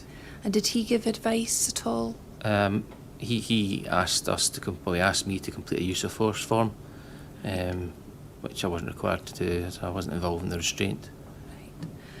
Right. We've also heard that a form can be completed in relation to an incident. Yes. And if officers involved in that don't complete it, a more senior officer can complete it. Yeah. But you said you didn't feel you had to complete that? No, well, in that respect, as I was taken away from that role of any supervisory role, so any forms or admin in relation to requests was taken away from me. My understanding was it was Inspector Seath that was going to be doing that on behalf of the group. I was a part of the group now, if you like. But he asked you to complete the form? Yes, but I explained that I wasn't involved in any of the restraint or any use of force. So you didn't, and because you were no longer this yes. In charge, yeah. You didn't feel able to complete it's the not form? so much able, I left that with Inspector Seath to and if it had been, come back to says, no, you must do it, then I would have. But I left it in his capable hands to address that. And he didn't come back to you and No. say you have to do it? No. And do you know if a use of force form was ever completed? I don't by know. anyone? I don't know. And I'd like to ask you about your status. I've asked many officers about Yes. whether they knew they were a witness or a suspect against the background of providing an operational statement. Do you remember when you were advised of your status? It wasn't until later on, after we sought legal representation through Professor Watson through the Federation, that we learned about our status. We had not been told up to then. We may have heard some evidence that people were saying you were witnesses from an early stage on the 3rd of May. Is that something you remember? Unless I received something in writing or from a legal representative, I didn't class my status as either or. So you were looking for something more formal Yes. in writing? Yes. Did you ever get something formal in writing? No. Okay. Did you complete your notebook? No. No. Why not? At that time, there was not an opportunity to do so. I was involved in looking after my staff. That was the last thought in my mind. Did you think about completing it later, retrospectively? My notebook was taken off me later that evening. On the 3rd of May? Yes. And when did you provide an operational statement? Not at that time, no. No. So you've said you completed notes, which we've looked at Yes. today and yesterday, and then you gave a statement to Yes. PERC on the 4th of June. That's correct. Apart from that, no other operational statements No. were prepared. And were you spoken to by officers at the major MIT, major incident team? Yes, I remember I was taken into an office at Kirkcaldy Police Station by two MIT officers. It was DCI Hardy, I forget the other. Wilson, perhaps? Wilson, DI Stewart Wilson, I think, or Wilson, and asked if I would provide a statement. Was that on the 12th of May? Potentially, yeah. And did they tell you that you were being treated as a witness? I cannot recall whether they've said that or not. They asked you for an operational Yes, statement? the status I was under the moment, I was being legally represented at that time, and I understood that any request for that would have had to go from my legal team, and that was the advice I was given by my legal representative at that time, not to provide anything until my status was confirmed. And we may have heard some of a Nicola Shepherd had Yeah. asked officers to give statements that day. Do you remember that? I don't recall. I remember her coming in to offer support, or what we thought was support at the time. I don't remember exactly what was said. It was more a balanced view that we're looking after you, but we're also want to make sure that everything is done proportionally and is investigated properly, and we hope everyone will comply. Okay. That's the message I gathered from that. It wasn't like you will complete statements. No. And were you given any advice from Amanda Given? We've heard she was a representative Yes. of the Scottish Police Yes, Federation. I'm not sure who actually contacted her, but she arrived at Kirkcaldy Police Station to offer support, and as part of that she offered consultations in respect to Federation advice. And that Did she give you any advice about providing statements or completing your She- notebooks? she provided advice that it wasn't recommended until your status was officially confirmed. Right. And when she said officially confirmed, what did she mean? I think we were actually told if we were witnesses or if it was potentially any criminal action. Until that's confirmed, the Federation advice would be to contact your legal representatives and await further advice. All right. Was there a meeting on the Tuesday, the 5th of May, so a couple of days after the events, attended by officers who'd been present at the scene, at which officers were given legal advice in relation to the provision of statements and the completion of paperwork? Yes, that's correct. And was that a meeting that you attended? Yes. And is that when you received the legal advice Yes. to wait until your Official legal status? advice, yes. Yeah. And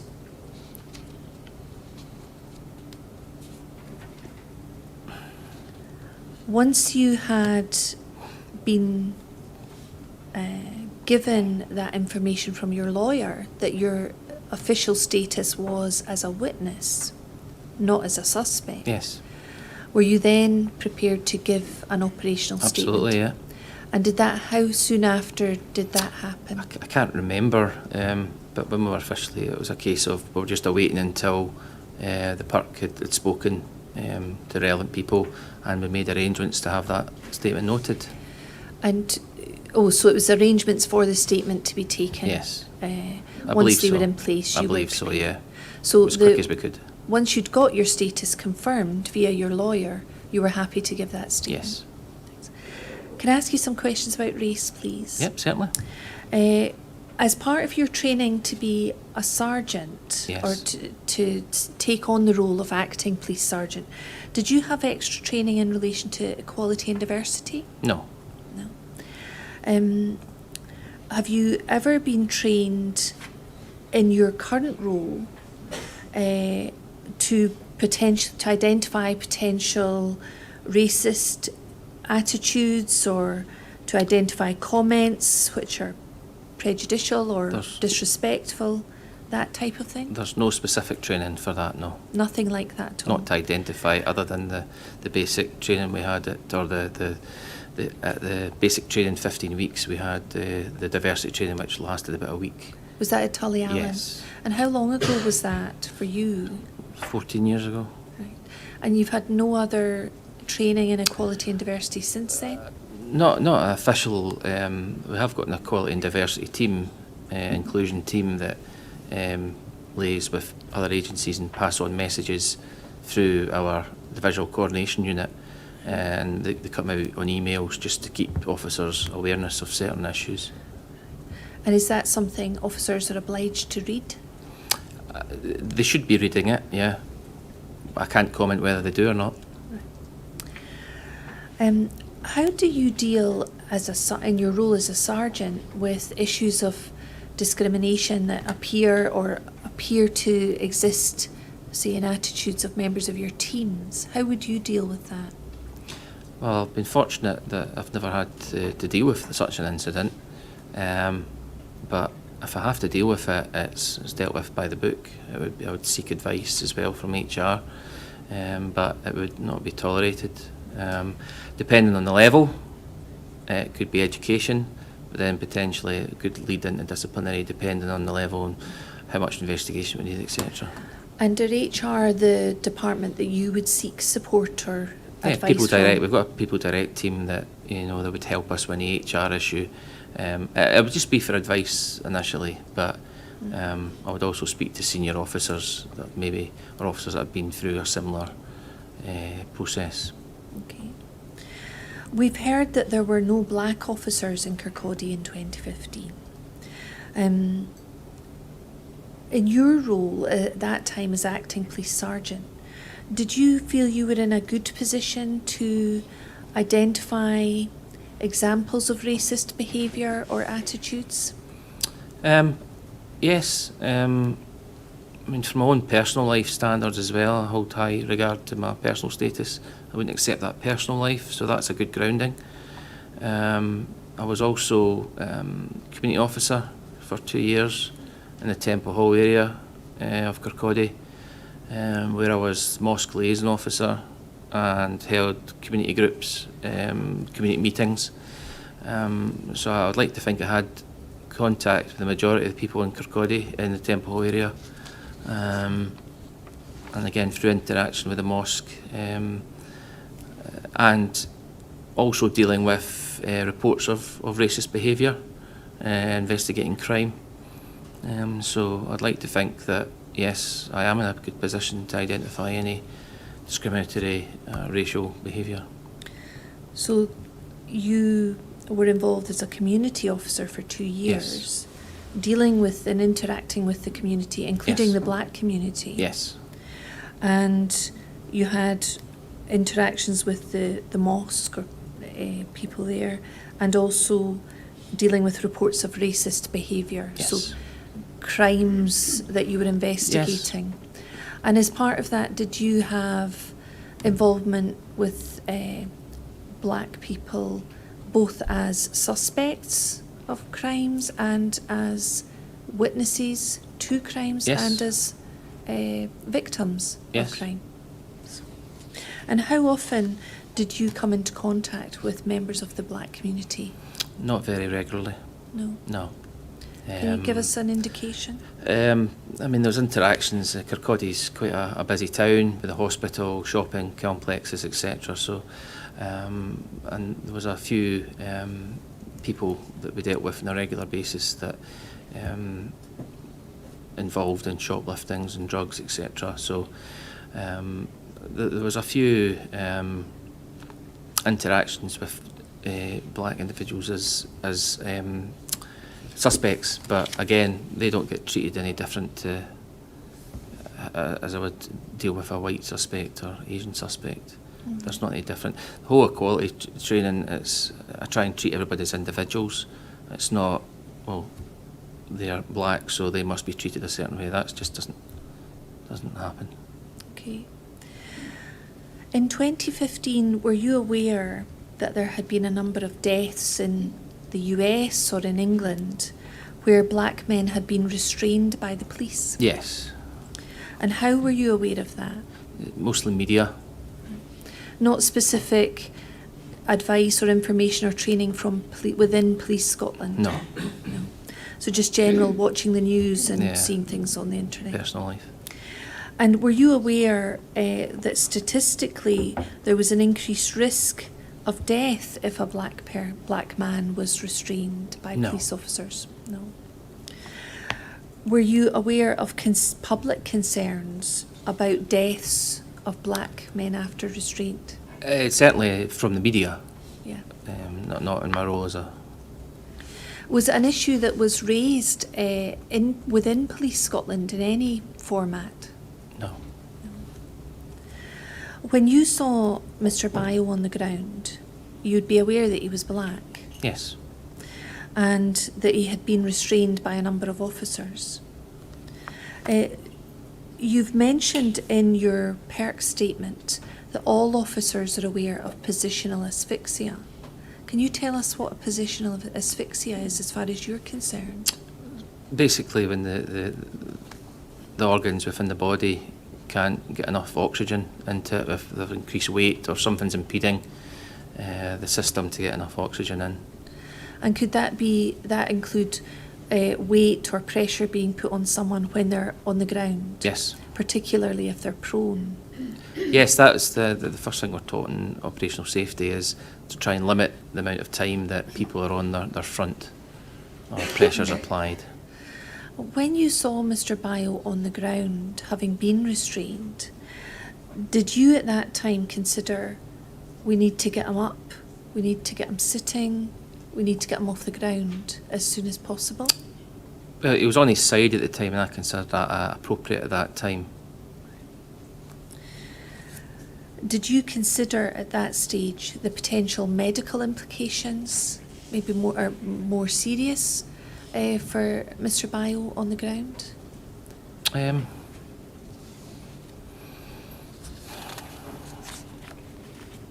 It's difficult to say what my thought process were at the time. Okay.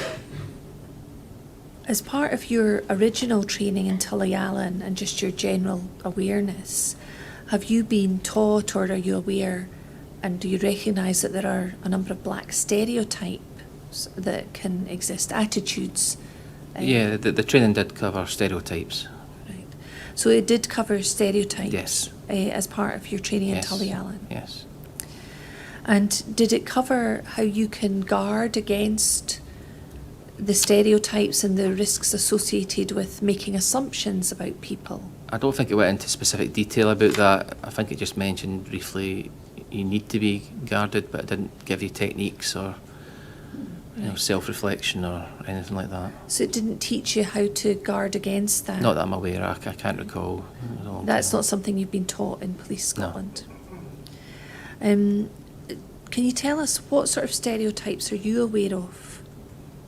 Certainly from social media, the black community are more likely to be involved in criminality or part of a gang. That sort of thing. Are you aware of any stereotype that black people might be terrorists? No, not per se, no. So those aren't assumptions that you've made yourself? No. Any assumptions made by you that they're more likely to be feigning or faking? No. Any assumptions that they are more violent, have superhuman strength or size? No. Not aware of anything like No. that? Not aware of any senior officers having any assumptions about that? No. And can I ask you about the difference between Nicole Short? You said she was the priority. So Shekubayo's on the ground. He's been restrained. He's handcuffed. He's in leg restraints when you arrive. PC Smith has said she's no obvious injuries on the airwaves transmission, but you're still concerned, so you've gone to see her. Then there seems to be a number of calls about the ambulance for PC Short. She's not bleeding. She's not got any obvious serious injury. You've seen her yourself, and she is shocked. You make sure she's warm and you get her in the van. But in the meantime, Mr. Bio is in a t-shirt. It's cold, it's been raining. And he becomes unconscious and then has to get CPR. There are fewer calls of chasing up his ambulance. And it would seem that on the face of it, there's a difference between the way PC Short's treated and Mr. Bio's treated. Now we know PC Short, former PC Short, is white, and Mr. Bio's black. Can you explain why there's that apparent difference? Well, firstly, there's absolutely nothing to do with race involved in that. I'll make that very clear. My priority when I arrived at the scene, I wouldn't even say priority, it's more risk assessment, was to look at Mr. Bayou first, and he was in control, he was breathing at the time.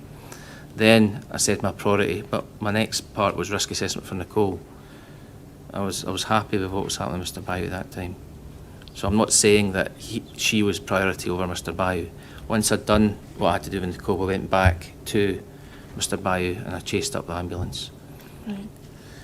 So if there's any impression given that you were treating him less favourably in terms of seeking medical assistance than PC Short was treated, was that on the basis of the fact he was black and she was white? Absolutely not. It was there was no difference between the two.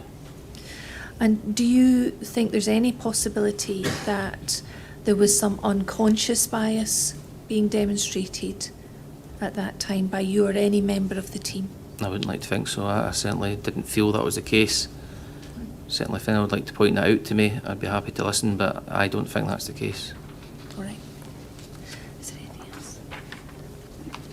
Thank you very much. I have no further questions. Thank you. Apart from Miss McCaw, are there any Rule 9 applications at this stage? Miss Mitchell, Mr. Moyle, and nobody else? Sergeant, I wonder if you would withdraw to the witness room while I hear submissions.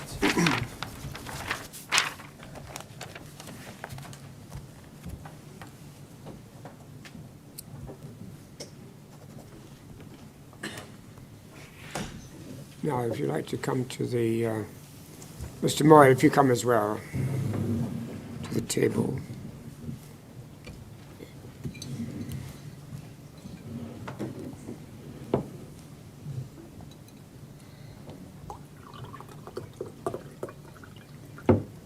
Yes, Miss Mitchell.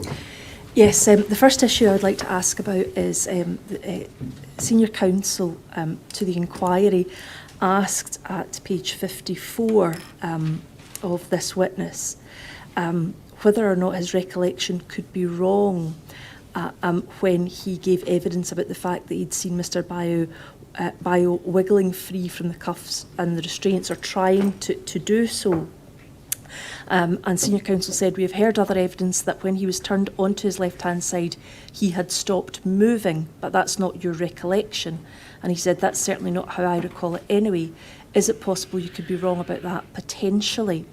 And the inquiry has also heard evidence, in fact, that Police Constable Smith issued a direction to at least one officer to get off Sheikh Bio while he was still lying on them. And what I would like to know of this witness is he saying that he's potentially wrong about him being on his side, or is he saying that he's potentially wrong about him struggling? What is it he's potentially wrong about?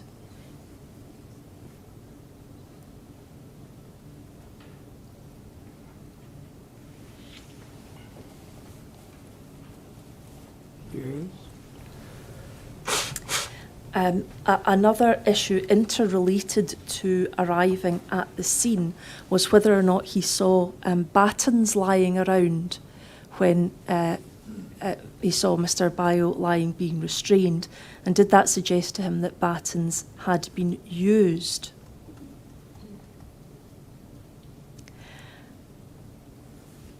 And finally, having asked those questions, going to his inquiry statement where he talks about the issue of risk, to ascertain whether or not, when he summed up what he thought was happening at the time, was that correct? Was it correct that there was struggling still ongoing, and whether or not he had properly assessed that for risk?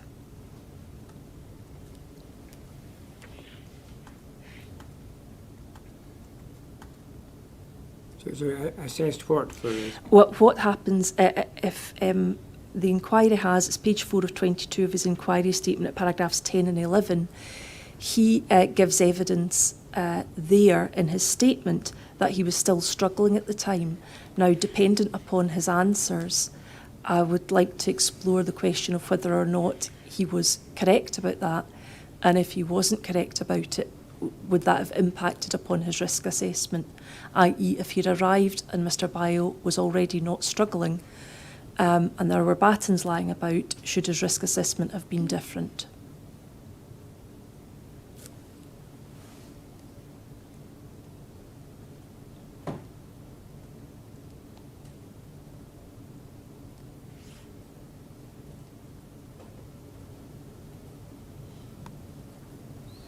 You can see, I don't know if the inquiry has paragraph 10 and 11, but he said the answer to paragraph 10, I carried out a risk assessment on arrival. I observed the scene. I noted what the officers were doing and what the subject was doing to establish what, if any, ongoing risks there was. I observed a male who I now know to be Mr. Bio being restrained by my officers.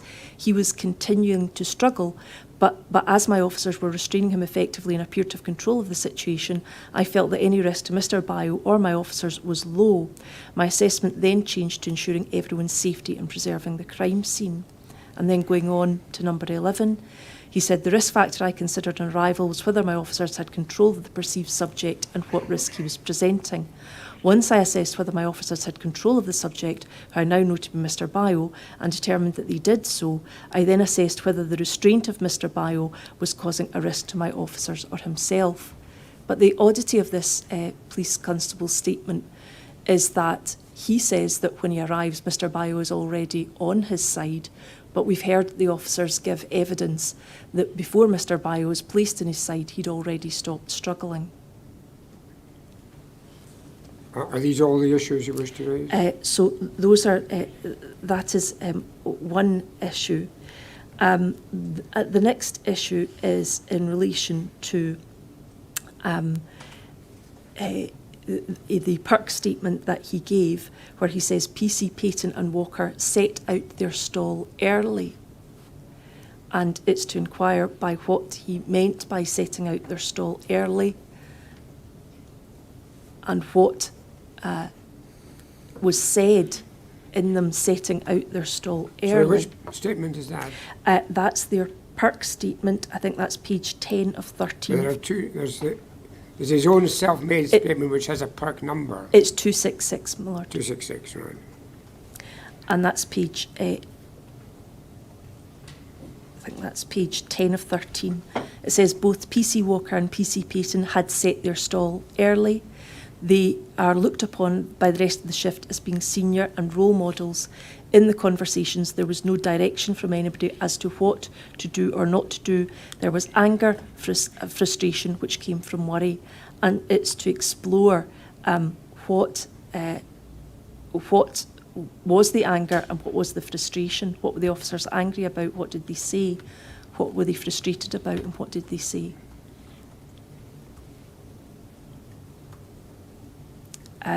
He also says in that statement further on, there was no collusion, and simply to ask him how he knew that. The next issue was whether or not he was ever asked by Police Scotland or Perk during their inquiries whether race might have been a factor in Sheikh Abayo's treatment.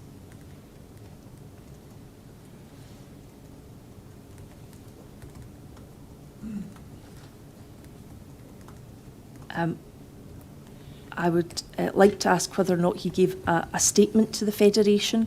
I'm not sure whether he did or not, so that answer might just be answered there and then.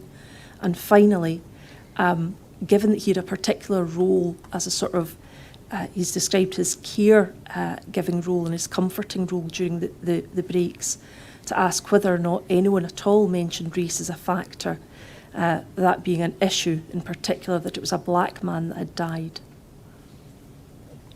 That's back at the police station. Yes.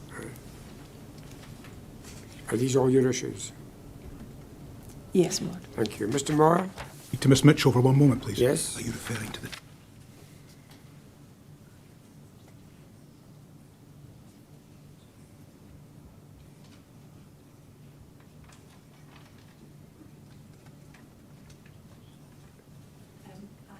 I think my learned friend has got a series of questions in that regard, and perhaps that last question, if I take that away, and my learned friend asks that question instead.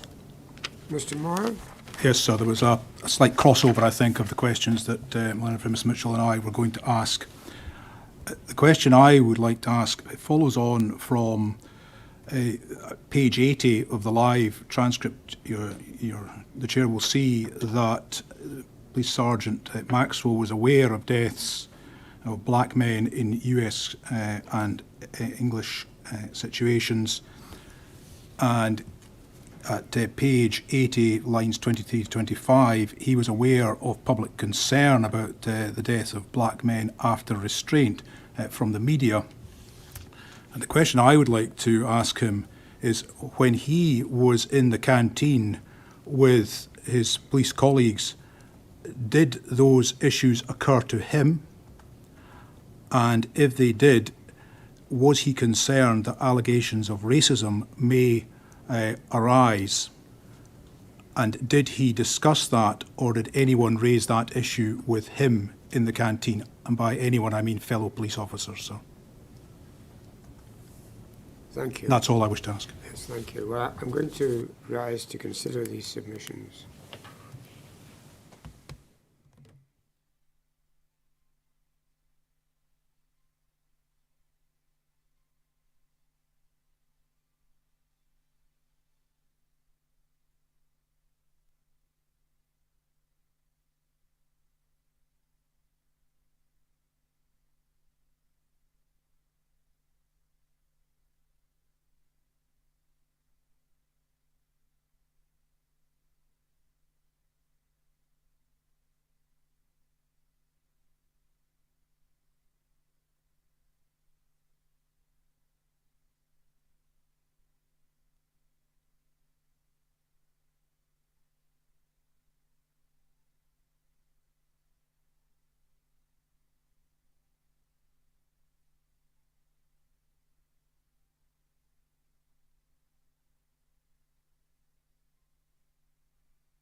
Well, I shall allow Ms Mitchell to ask questions in relation to page 54 of the transcript and the relevant paragraphs in the inquiry statement.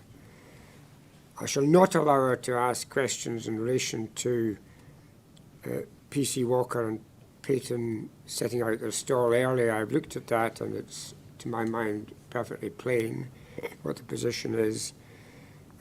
I shall allow Ms Mitchell to ask whether Police Scotland or PIRC raised any questions of race as a factor, and I shall allow her to ask whether he gave a statement to the Federation, and I shall allow Mr Moyer to ask his questions. So, can we have Ms Mitchell then to the table, please?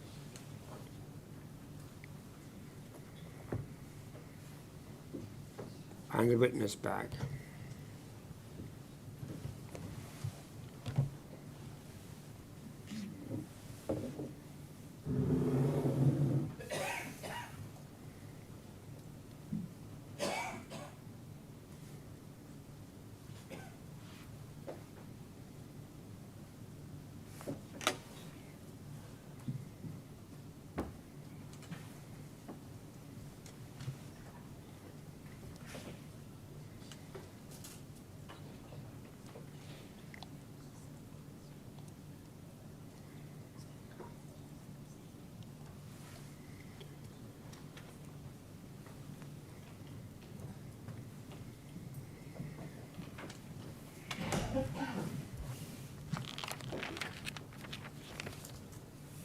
Sergeant Maxwell, you're going to be asked some questions by Ms Mitchell, who represents the Bio family. Ms Mitchell. Sergeant Maxwell, we've heard evidence from officers involved in restraining Sheikh Bio that when he was placed on his side, he had stopped moving. Now, you say in your evidence that when you arrived, he was already on his side, but he was still struggling. Earlier this morning, my learned friend asked you questions about that, and you responded. You were asked about how he was moving, and the question was, so what does that mean? Can you describe it for us? And you said he was just still shaking about, trying to establish if he could wriggle free from the cuffs and the restraints. And it was said, we have heard other evidence that when he was turned onto his left-hand side, he had stopped moving. But that's not your recollection. And you said, that's certainly how I recall it anyway. And again, you were asked, is it possible? You could be wrong about that. And you said, possibly. Now, first of all, what it is that I want to explore with you is, what is it that you're saying that you're possibly wrong about?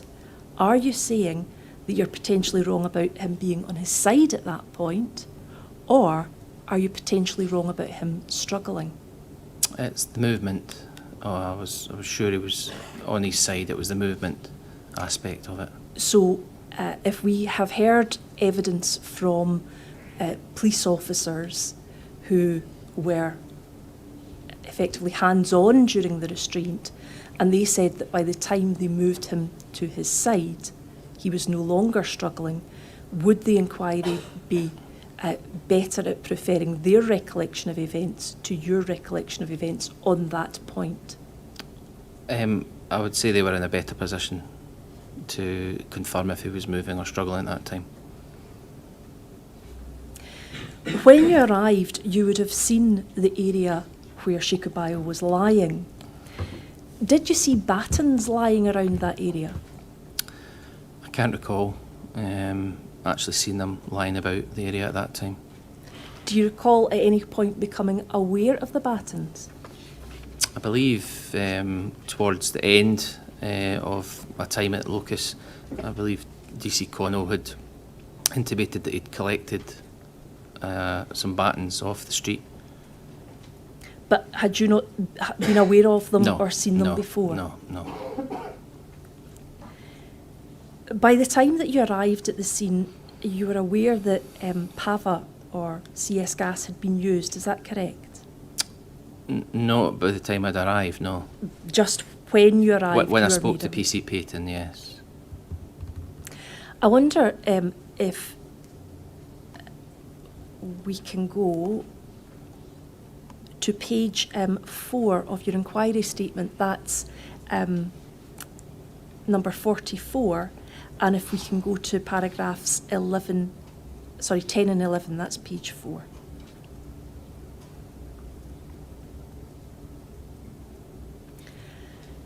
Now, do we see that you were asked by the inquiry what risk assessment, if any, did you carry out on arrival at the scene of Hayfield Road? And you indicated that you had carried out a risk assessment. You said that you noted what the officers were doing and the subject was doing to established, and you say you observed a male, who I now know to be Mr. Bio, being restrained by my officers.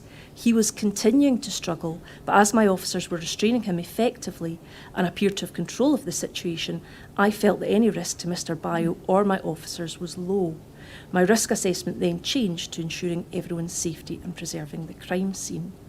Now, given what you've just explained to us about the possibility of you being wrong about struggling, would the inquiry be correct if they took the view that if you arrived, Mr. Bio was on his scene and already not struggling, that your risk assessment was carried out based on incorrect information? No, I wouldn't necessarily say that. Mr. Bio was under control at that time, and he was being tended for by experienced officers who had confidence, and they've done restraints many a time before. So the risk in that respect was just the same. So the fact that Mr. Bio at that stage may not have been moving, in your view, would have made no difference to your risk assessment? Well, the movement that I potentially have seen hasn't been of mass resistance, which is going to cause any major problem. I'm sorry, I just want to clarify that with you. You said that if by the time Mr. Bio had been placed on his side he wasn't moving, that the inquiry might prefer that, as that was okay. the But officers. what I'm trying to say is that any movement I may have seen, or what I recalled at the time, it wasn't of any status that would have caused injury to him or any officers. Had you seen the batons lying around, would that have caused any change to the way that you risk assessed the situation when you arrived? It would have prompted me to ask, probably, if they'd been used. Okay.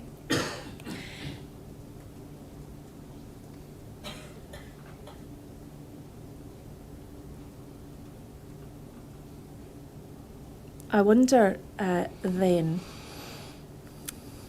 if I could move on to another issue, which is whether or not you were ever asked by Police Scotland, as a body, your professional body, whether race might have been a factor in Sheikha Bio's treatment.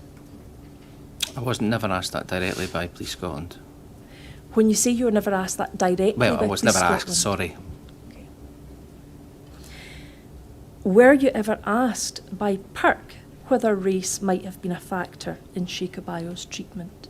I can't recall if that was done during the statement process, but I can't recall being asked any direct question along that line. Did you ever give a statement to the Federation about your involvement in this incident? It wasn't the Federation. It was. I was visited by Mr. Salins, who took some details down of my recollection of that day. When you say he took some details down, did he obtain a statement from you as you would understand it? Yes. Do you know where Mr. Salins gave that statement to? I was believed it went to my legal representative, Professor Watson. Can you recall when that statement was taken? I can't recall specific dates. I appreciate that, given the time, but can Yeah. you, in the, you'll recall obviously there was a period of time where no statements Yes, were absolutely. taken. Was it before that? It was before I provided the statement to the park. Just one moment.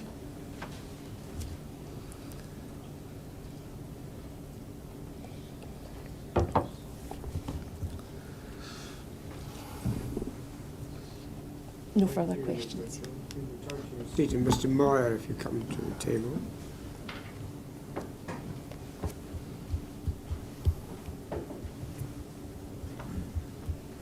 Sergeant, you're going to be asked some questions by Mr. Moyer, QC, who is the Senior Counsel for the Coalition for Racial Equality and Rights. Mr. Moyer.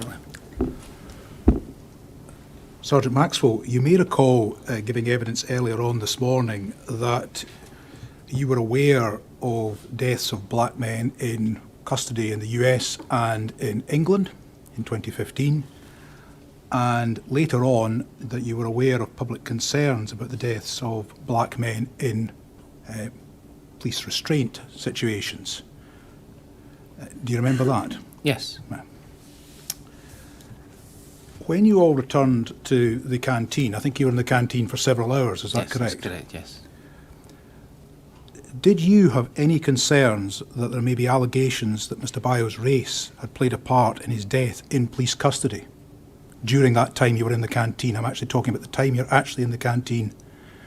Did that occur to you, or did you have any concerns? Clarify that his race had caused the death, is that what you're saying? No. You raised the issue of the fact that you were aware that there was public concerns about black men dying in police custody. And you've been aware of that in 2015. You've been aware that in the US and in England that this had happened.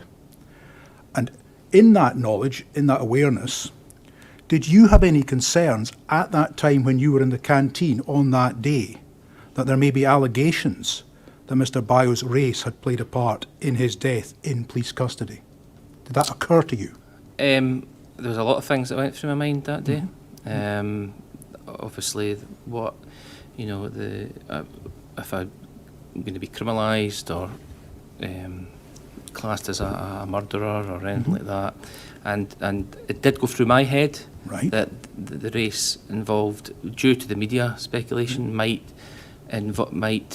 invoke a response. So, in the knowledge that there had been deaths in police custody, particularly in the US and in England, during restraint situations, when you went back to the canteen, it certainly, and I think you were there for several hours, so you'd be able to reflect on a number of things. Absolutely. So, in those several hours, it certainly went through your mind that Mr. Bayo's race may, in other people's perception, shall we say, raise itself. Is that what you're saying? Yes. When you spoke to your team members, did any of them raise this concern with you? No. So that wasn't something you discussed with them? No. As I say, it was more, at that time when I was involved, it was more of a, don't talk about the incident as everyone's welfare. We didn't really speak about anything like that. It was just in my own reflection. It wasn't voiced publicly, if you like. So it was something that went through your mind, but something you did not verbalise with anyone else? Absolutely. And nobody else verbalised it with you, is that correct? That's correct, yeah. Thank you very much, Sergeant Maxwell. No problem. If you'd like to return to your seat. Thank you, Mr. Moyer.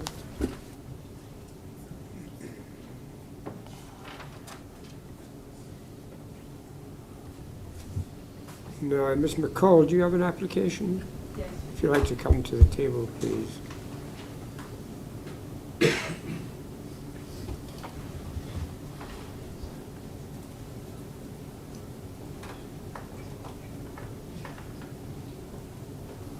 Are you content to outline it to me in the presence of your client?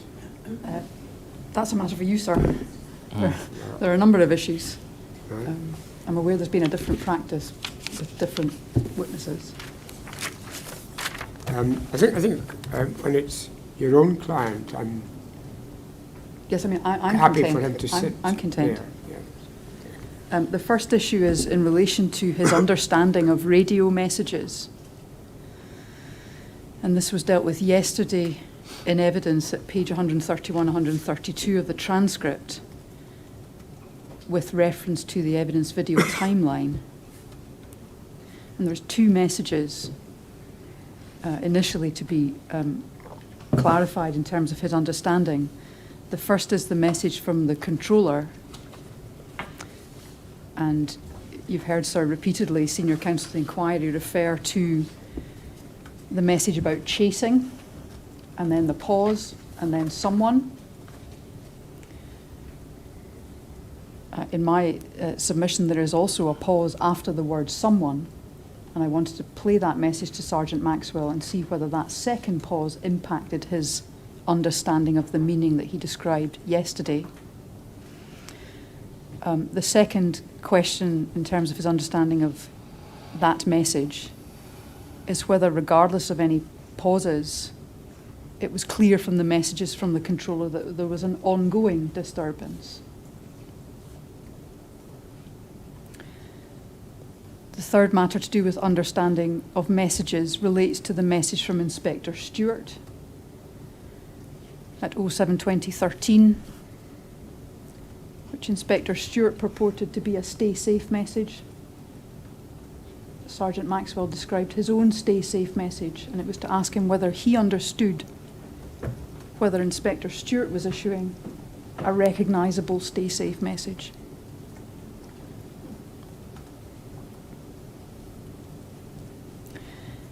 The second issue is around the availability of specialist resources and the confirmation of the position, and this is for clarification. So yesterday at page 136, reference was made by Sergeant Maxwell to the message from the controller that he believed a dog was en route. And it was to ask Sergeant Maxwell at which point, and to point to the message which provided him with the confirmation, which he said was later when he was at the locus. And the message is 07/24/11, I think, from the dog handler.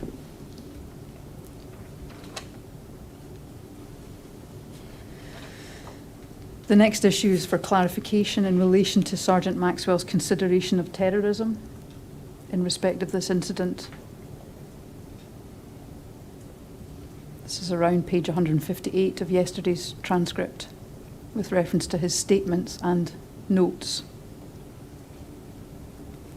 and what his final position is on that, whether it was considered by him, what conclusion he reached about that, and whether it had any impact on his decisions or actions.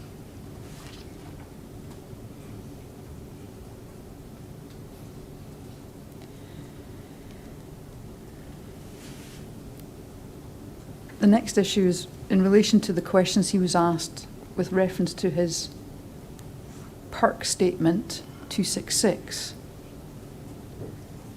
about officers lying on Mr. Bayo or leaning on him, and the comment he made about civilians or to untrained people, it might look like they were lying on him.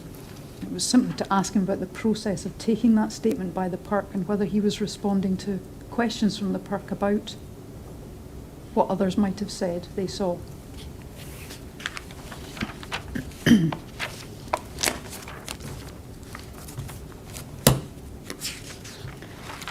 The next issue is in relation to the notes, PERC 00267, the self-penned notes,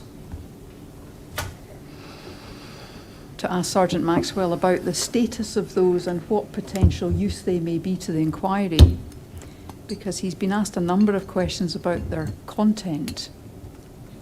And it was to ask him about the purpose of those, whether they were ever intended to be a statement, and what the inquiry should take from those notes if something that's in them is not repeated in any formal statement or is expressed in a different way.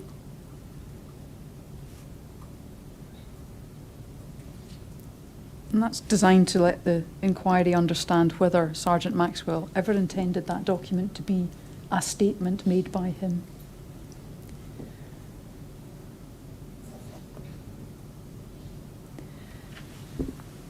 The next issue is in relation to today's evidence, page 73, and the question of the MIT asking for what Senior Counsel to the Inquiry describes as an operational statement. And you're aware, sir, there have been a number of questions asked of the officers about their obligations to do with operational statements. And it's to explore with Sergeant Maxwell whether there is a difference in terms of his understanding between an operational statement and a witness statement.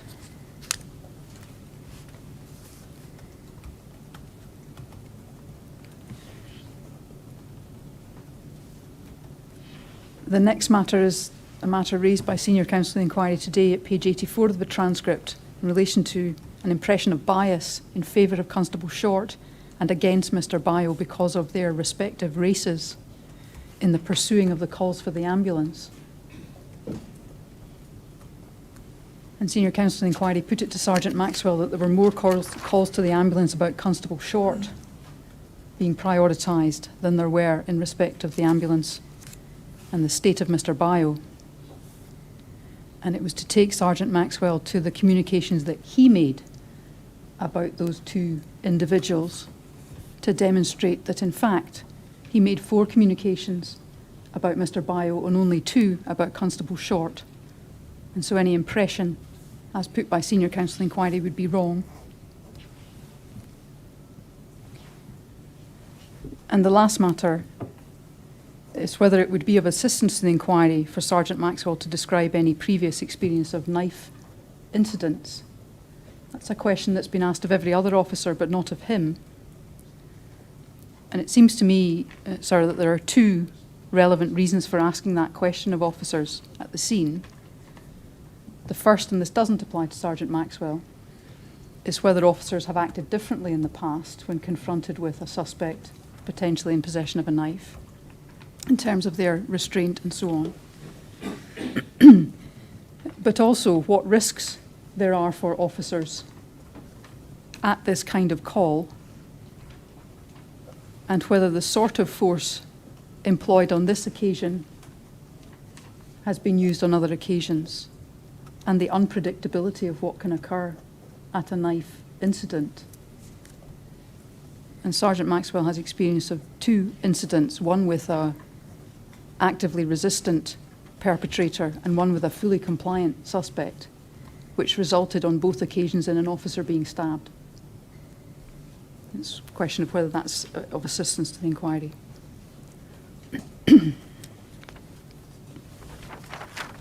These are all the points. Well, I think with the exception of the last matter, in respect of which I think I have adequate understanding from the evidence already given, I shall allow you to ask these questions. But in the light of the number of them, we'll do that after lunch at 2:05.